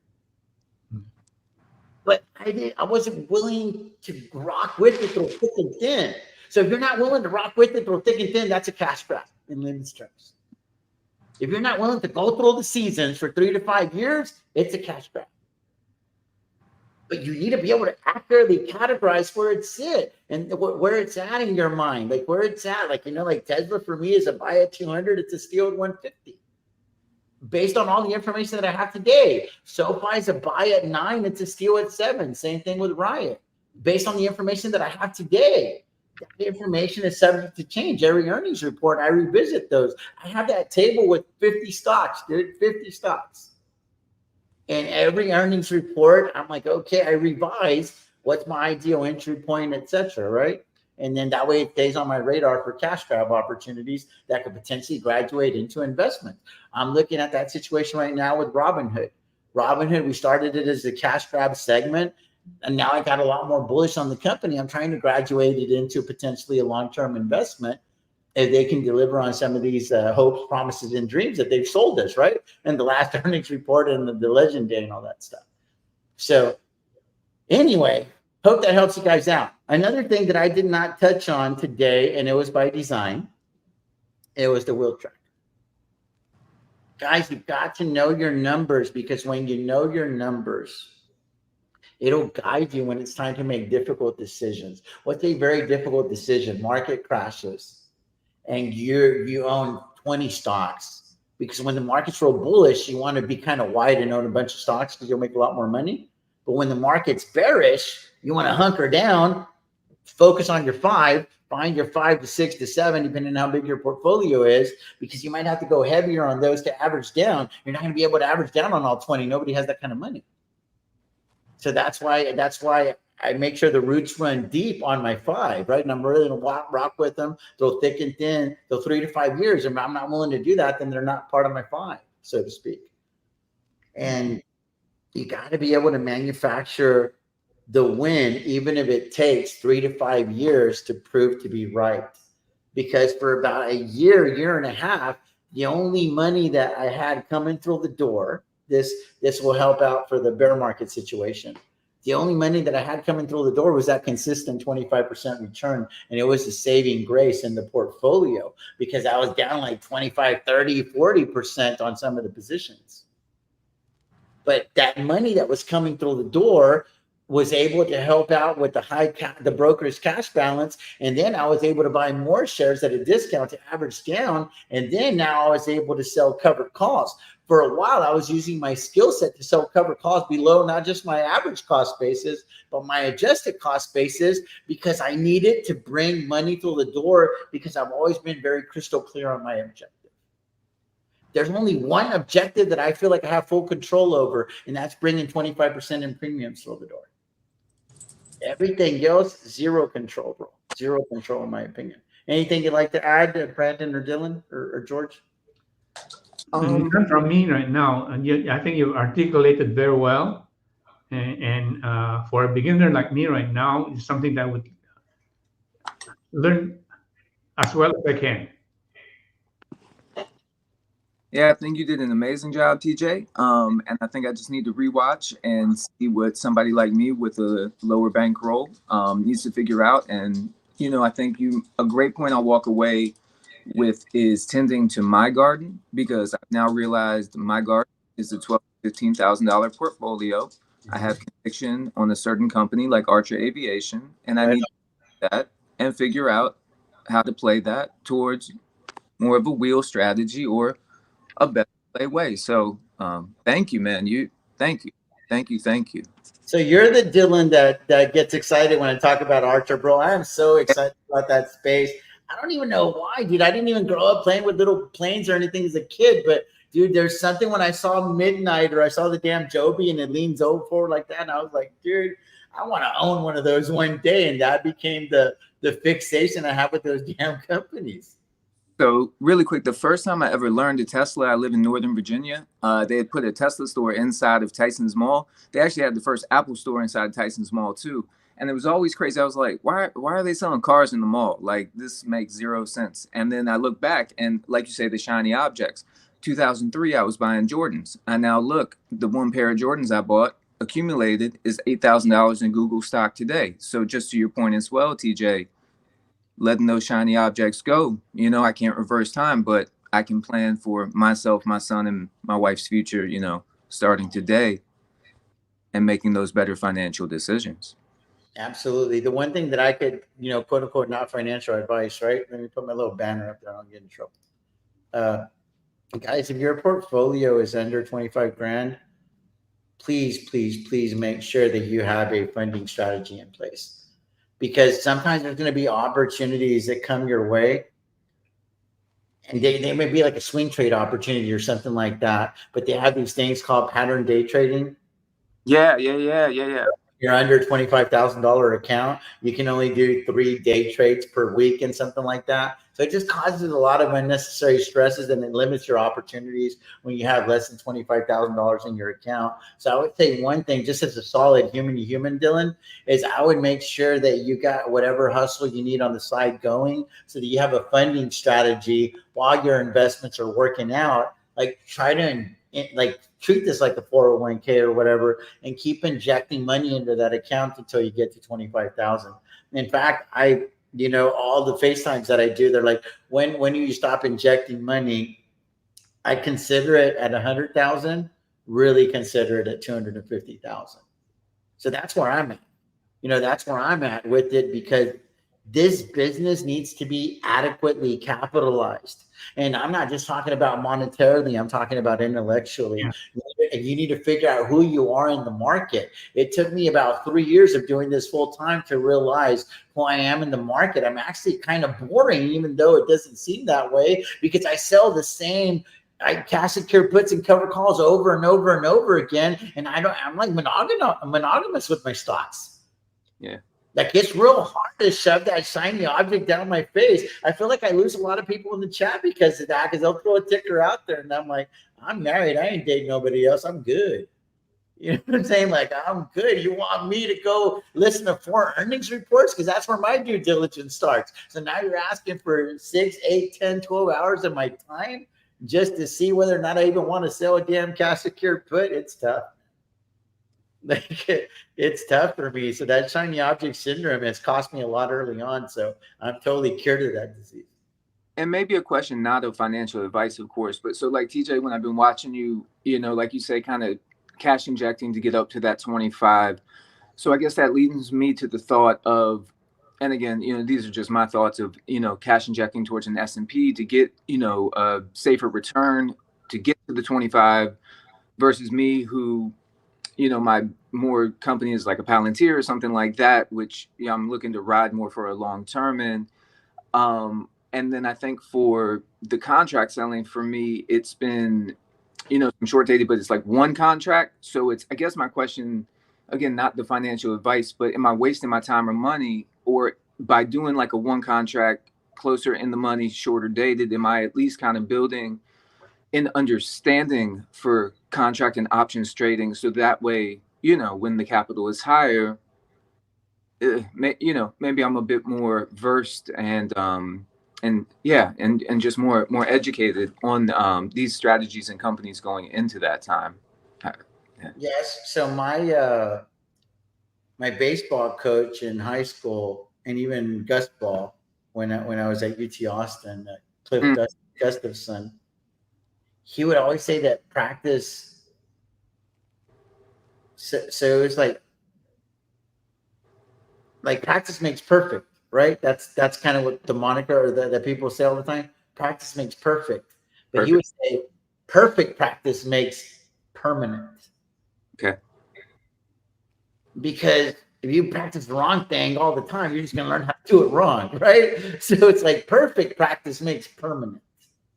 I agree. So you gotta. This is a game of repetitions, dude. It's like bench press, squat, deadlift. You know, because I won 2 world championships in powerlifting, so those are my go-to moves in the gym.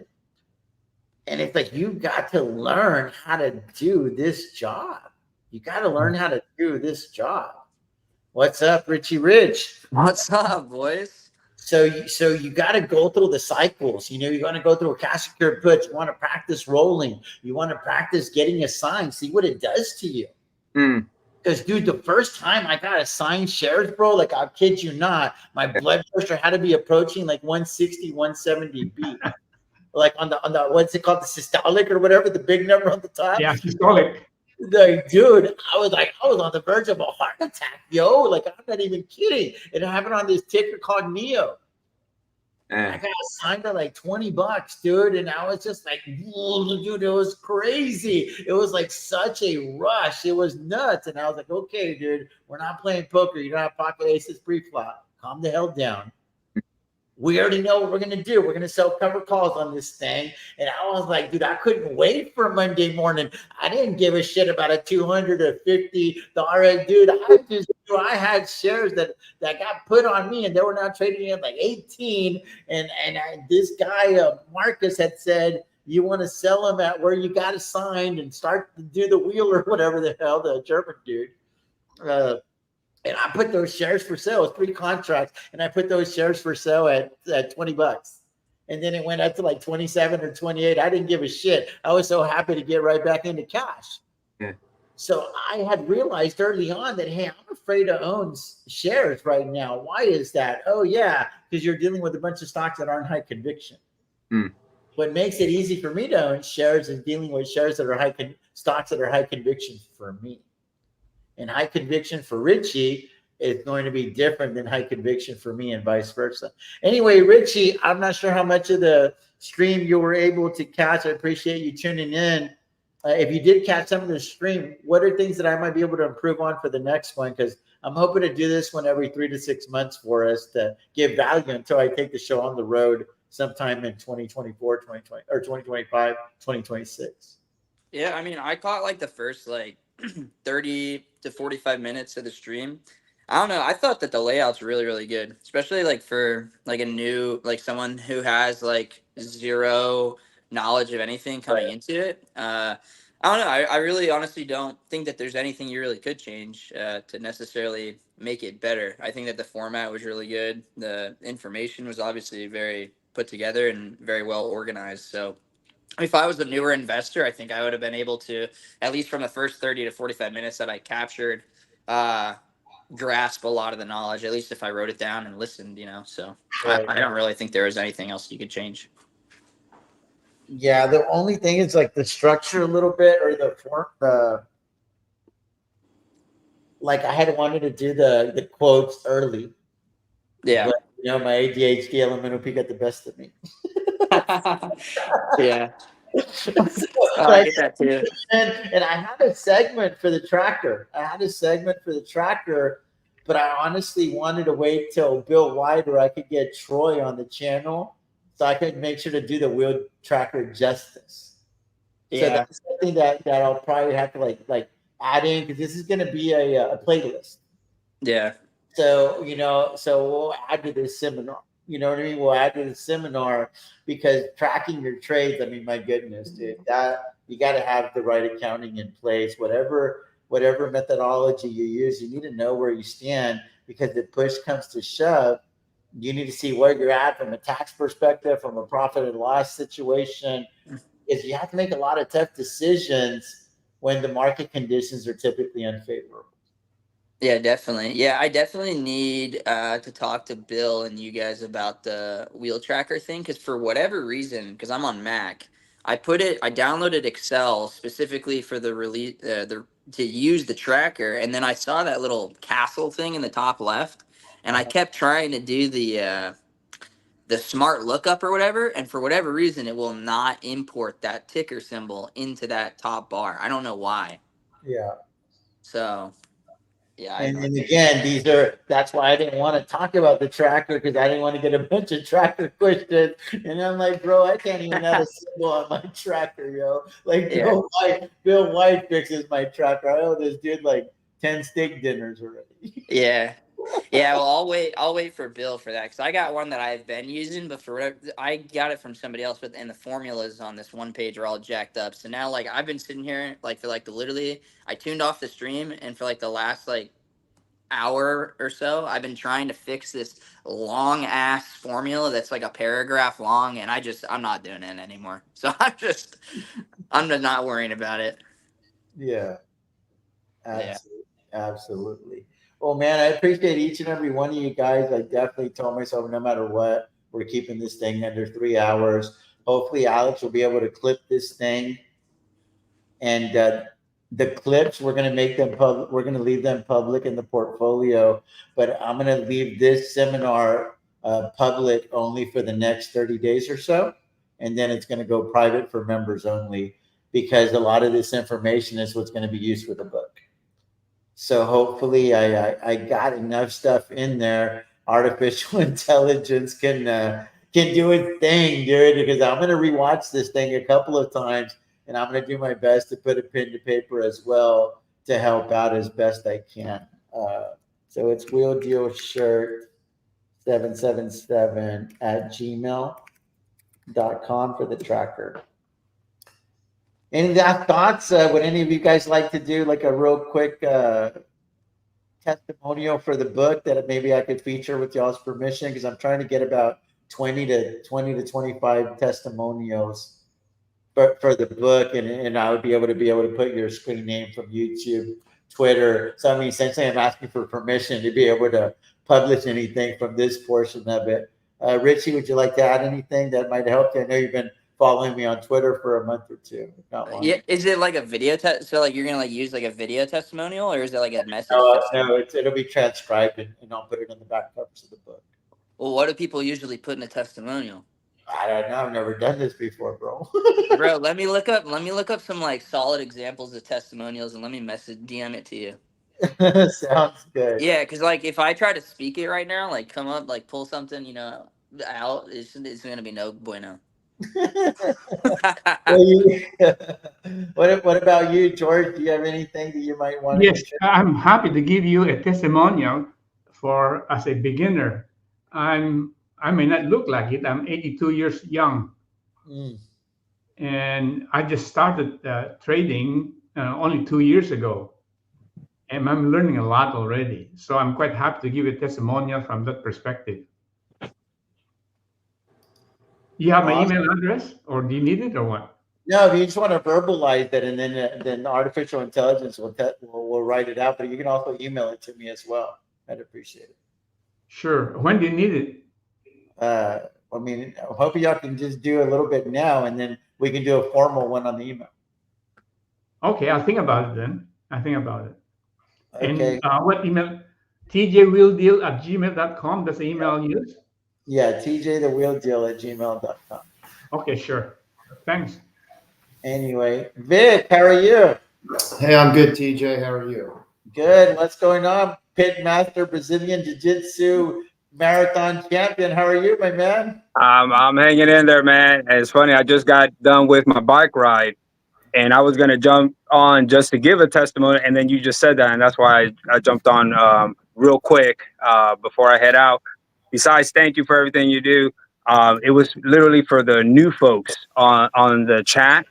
I started following you in April, okay, and I learning that patience and the time and everything you've done.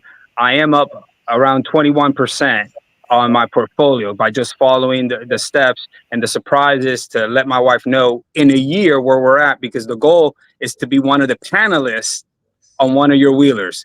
That's my goal. But everything that I've learned, I just started in April with you, and I'm up so much that I think I'm like 30 grand or so away from 100. Wow. And I just started in April with you. So I do got to appreciate that. And then, I mean, it's just especially for the new folks. And I got screenshot of my portfolio when I started with you and where it is now, because in a year, people might say, oh, this guy's been doing this for this, and this. And it's not true. I started in April, and I have the proof to show that your techniques work. So much love, and I appreciate everything you've done, man. Absolutely. Real quickly, I wanna do this one. I'm buying puts, buying calls. So this is just real quickly because we'll make sure on a slide on this. Whenever you're buying a call, or buying a put, you're essentially buying the rights to own these shares at a certain price at a certain day, or sell these shares at a certain price at a certain day. But things need to happen in your favor in a certain time period whenever you do so. So there's a lot of forces that are working against you. And whenever you're selling a call, you're essentially selling your right to own those shares past a certain strike price. You have an agreement to sell these shares at a certain strike price, but in a certain day. And then obviously rolling is just renegotiating the contract, repositioning. And then on a cash secured put, it's the biggest difference between buying options and selling options is when you buy options. This would be good for the book right here. The biggest difference between buying options and selling options is when you buy options, you have the right to exercise said option. But when you sell those options, you don't have the right, you have the obligation to meet the terms of the contract. So there's one, you have the right, but on the other one, you have the obligation. So they're going to hold your feet to the fire on that obligation, or you're going to be, and that's why it's a cash secured put, right? So your money's already there, and they're going to give you the shares in lieu of that money. And if you agree to buy the shares at 10 and it's trading at 5, and you didn't roll out of that contract, don't pull crying home alone. So you got to know all the gimmies and gotchas, man. Hopefully that covers it. Vic, my man, I would love to hear from you. You were on the first episode of Wheelers. How are we doing? All right, bro? Yeah, hi, TJ. I'm good. Yeah, I just wanted to make a comment. I've been following you pretty much since you started your channel. You're one of the very few people I still follow when it comes to trading or investing. And I just wanted, for anyone that's new, I just started this about 2.5, 3 years ago. Got sick of going through downturns in the markets, watching my portfolio tank. Decided I'd start learning about options. I always thought it was extremely risky, and it is if you don't quite do it right. I learned from TJ, you should be selling, not buying. That's where the real risk and losses come in, typically. And just the big thing is take action. Do a trade, try it. You're going to fail some, you're going to lose. That's okay. That's how you learn. Keep it simple. Keep an eye on your delta when you're first starting. Keep it lower. Don't be up at 25, 30, 35. Play around with 12, 15, 20% so you can get a feel. And that's and then keep it simple forever. That's what I do. I wheel and I write calls and I write puts, cash secured puts. And it's been very successful. I'm doing nice 5 digits every month. I love it, man. Bill, thank you so much. Keep it simple. Appreciate you. I appreciate you, TJ. You do a great job, and you're selfless with your time. That's great. Yes. Appreciate you guys. Anything else anybody else would like to add? We can just kind of go around the horn and call it good. We'll start with Matt and we'll work our way around with Brandon. Yeah, sure. Basically, I think I started following you back in April, May time frame, whenever, because I started following Amit, right? And then I'd dabbled with wheeling before, and the first like calls that I sold on my Apple shares, they got called away, and I was like, all right, well, I guess I'm not doing this anymore. But that was like 2 or 3 years ago. But then after watching you figure it out, or you have figured it out, and so you gave me like the confidence to like give it another shot, and now that I actually have like I actually know a lot more about how things work. And part of, I think, in the seminar, you did a good job of hammering in on how important rolling is, but I want to reiterate that that is the absolute number one advantage. That's like the secret sauce, is being able to roll. Like that is the number one thing, because I actually just rolled for the first time this week, because I'm still like, once again, sort of new to the whole wheeling thing. Like I've been investing for a while, but like I rolled my first put that I had on Palantir or whatever this week, and I got paid to lower the strike that I originally sold, Right. and then extend the date that I would have had anyways. So I just got paid to do something that I was already going to do, but I got paid more than what I thought it was going to be anyways. And so now I realize I can actually do that on the other side and sell calls against the shares, because that was one thing when we had our one-on-one. You sort of roasted me about not selling calls on my my stocks, and I was like, You're I not still had a supposed little to bit put of my business out there like that, Brandon. well, I was still like hesitant. I was like, I don't know if I want to sell calls. I don't want to bet against these companies that I've owned for years now.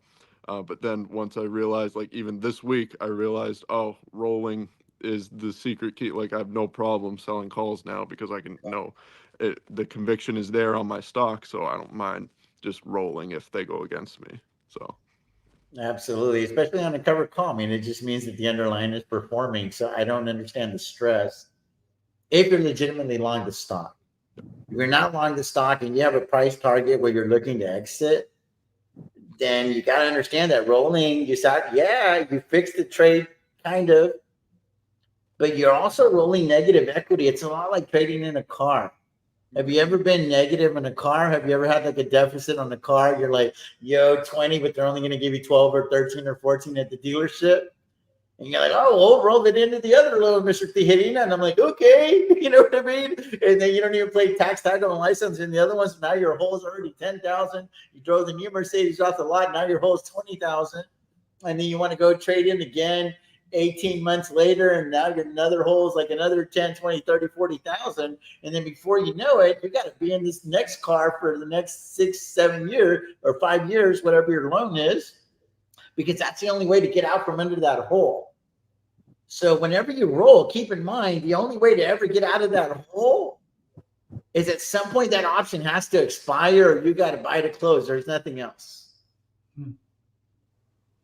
So you're not just gonna roll indefinitely and indefinitely and indefinitely. At some point, somebody has to make good on that final contract. So if it's a covered call, at some point the stock has to come down below your strike price for you to come out unscathed. Or at some point you're gonna have to give back a shitload of premium because you're essentially rolling negative equity on every contract to a certain extent. That's a good way of looking at it. Yeah. But we get stuck on net premium, net premium, net premium. But at some point, we all got to meet the maker. You know what I'm saying? We all got to pay the piper. So keep that in mind. I look at it as the equivalent of trading in a car with negative equity. That's why when you look at the market value of that option that you've rolled 10 times, you're like, what the hell? It says that the market value is 120,000. I know damn well I didn't collect 120,000 in premium. Well, welcome to negative equity, my friend. You just learned how to do math.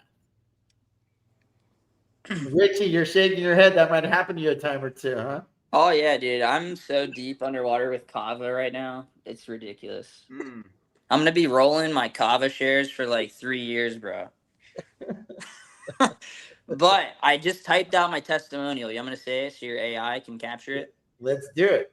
All right, I typed it out. That way it wasn't bad. All right. So before learning the wheel strategy from TJ, I couldn't find a way to properly grow my portfolio. The knowledge I've gained from TJ has allowed my portfolio to grow at an exponential rate. The information you'll receive from him will be an absolute life changer. That's my testimonial. Appreciate you, my man. Heartfelt. Yeah, bro. See, I couldn't have said that. I couldn't have just pulled that out. I had to type it. Well, I don't know why you're not writing the damn book for me, man. You're articulate, bro. Yeah. I got a grand cash out for you real quick when you commit, Richie. Yeah, dude. Anyway, guys, we're at the 3-hour mark. I appreciate each and every one of you guys. My man, Brandon, always an absolute pleasure. George, my man, the Brazilian Jiu-Jitsu, dude, you got to do some rolling with me, bro. I'm rusty. So I'm going to allow you to choke me out like 10 times to get my shit together. But I'm going to warn you. I know you're a black belt and shit. I'm going to warn you. My side control is real. Okay. My side control is real. You're going to have to strip like a motherfucker. You want to get out. Richie, Rich, I appreciate you, my man. Maybe one day you'll be, you want to tell people what you do for a living? Oh, yeah. I'm an airline pilot. So. And he's addicted to Celsius. Yeah, dude. Celsius. Hey, it's coming back, bro. There's so many haters right now. I think Celsius is coming back. I don't know. It's got me all wired. I'm floating on air like Chris Hemsworth now. I'm levitating like Mind Freak right now, baby. Yeah, Celsius with a little ketamine. Anyway, Dylan, I appreciate you, my man. Thank you, TJ. And really quick, I think my testimonial is thank you. By listening to TJ, I've been able to get a mental picture of what my financial garden is and what the fruits and labor will be of putting the time, money, and effort into. Appreciate you, my man. Yeah, thank you, TJ. Thanks a lot, Vic. I appreciate you, my man. Much love. Guys, I got to rock and roll, man. This is TJ the Wheel Deal signing off with this special Super Saturday edition of Wheeler Seminar. As always, may your sky stay blue, stock screen. Peace out. God bless you guys. Yeah, great to meet all of you online. Yes, take care. Able to meet in person. Bye.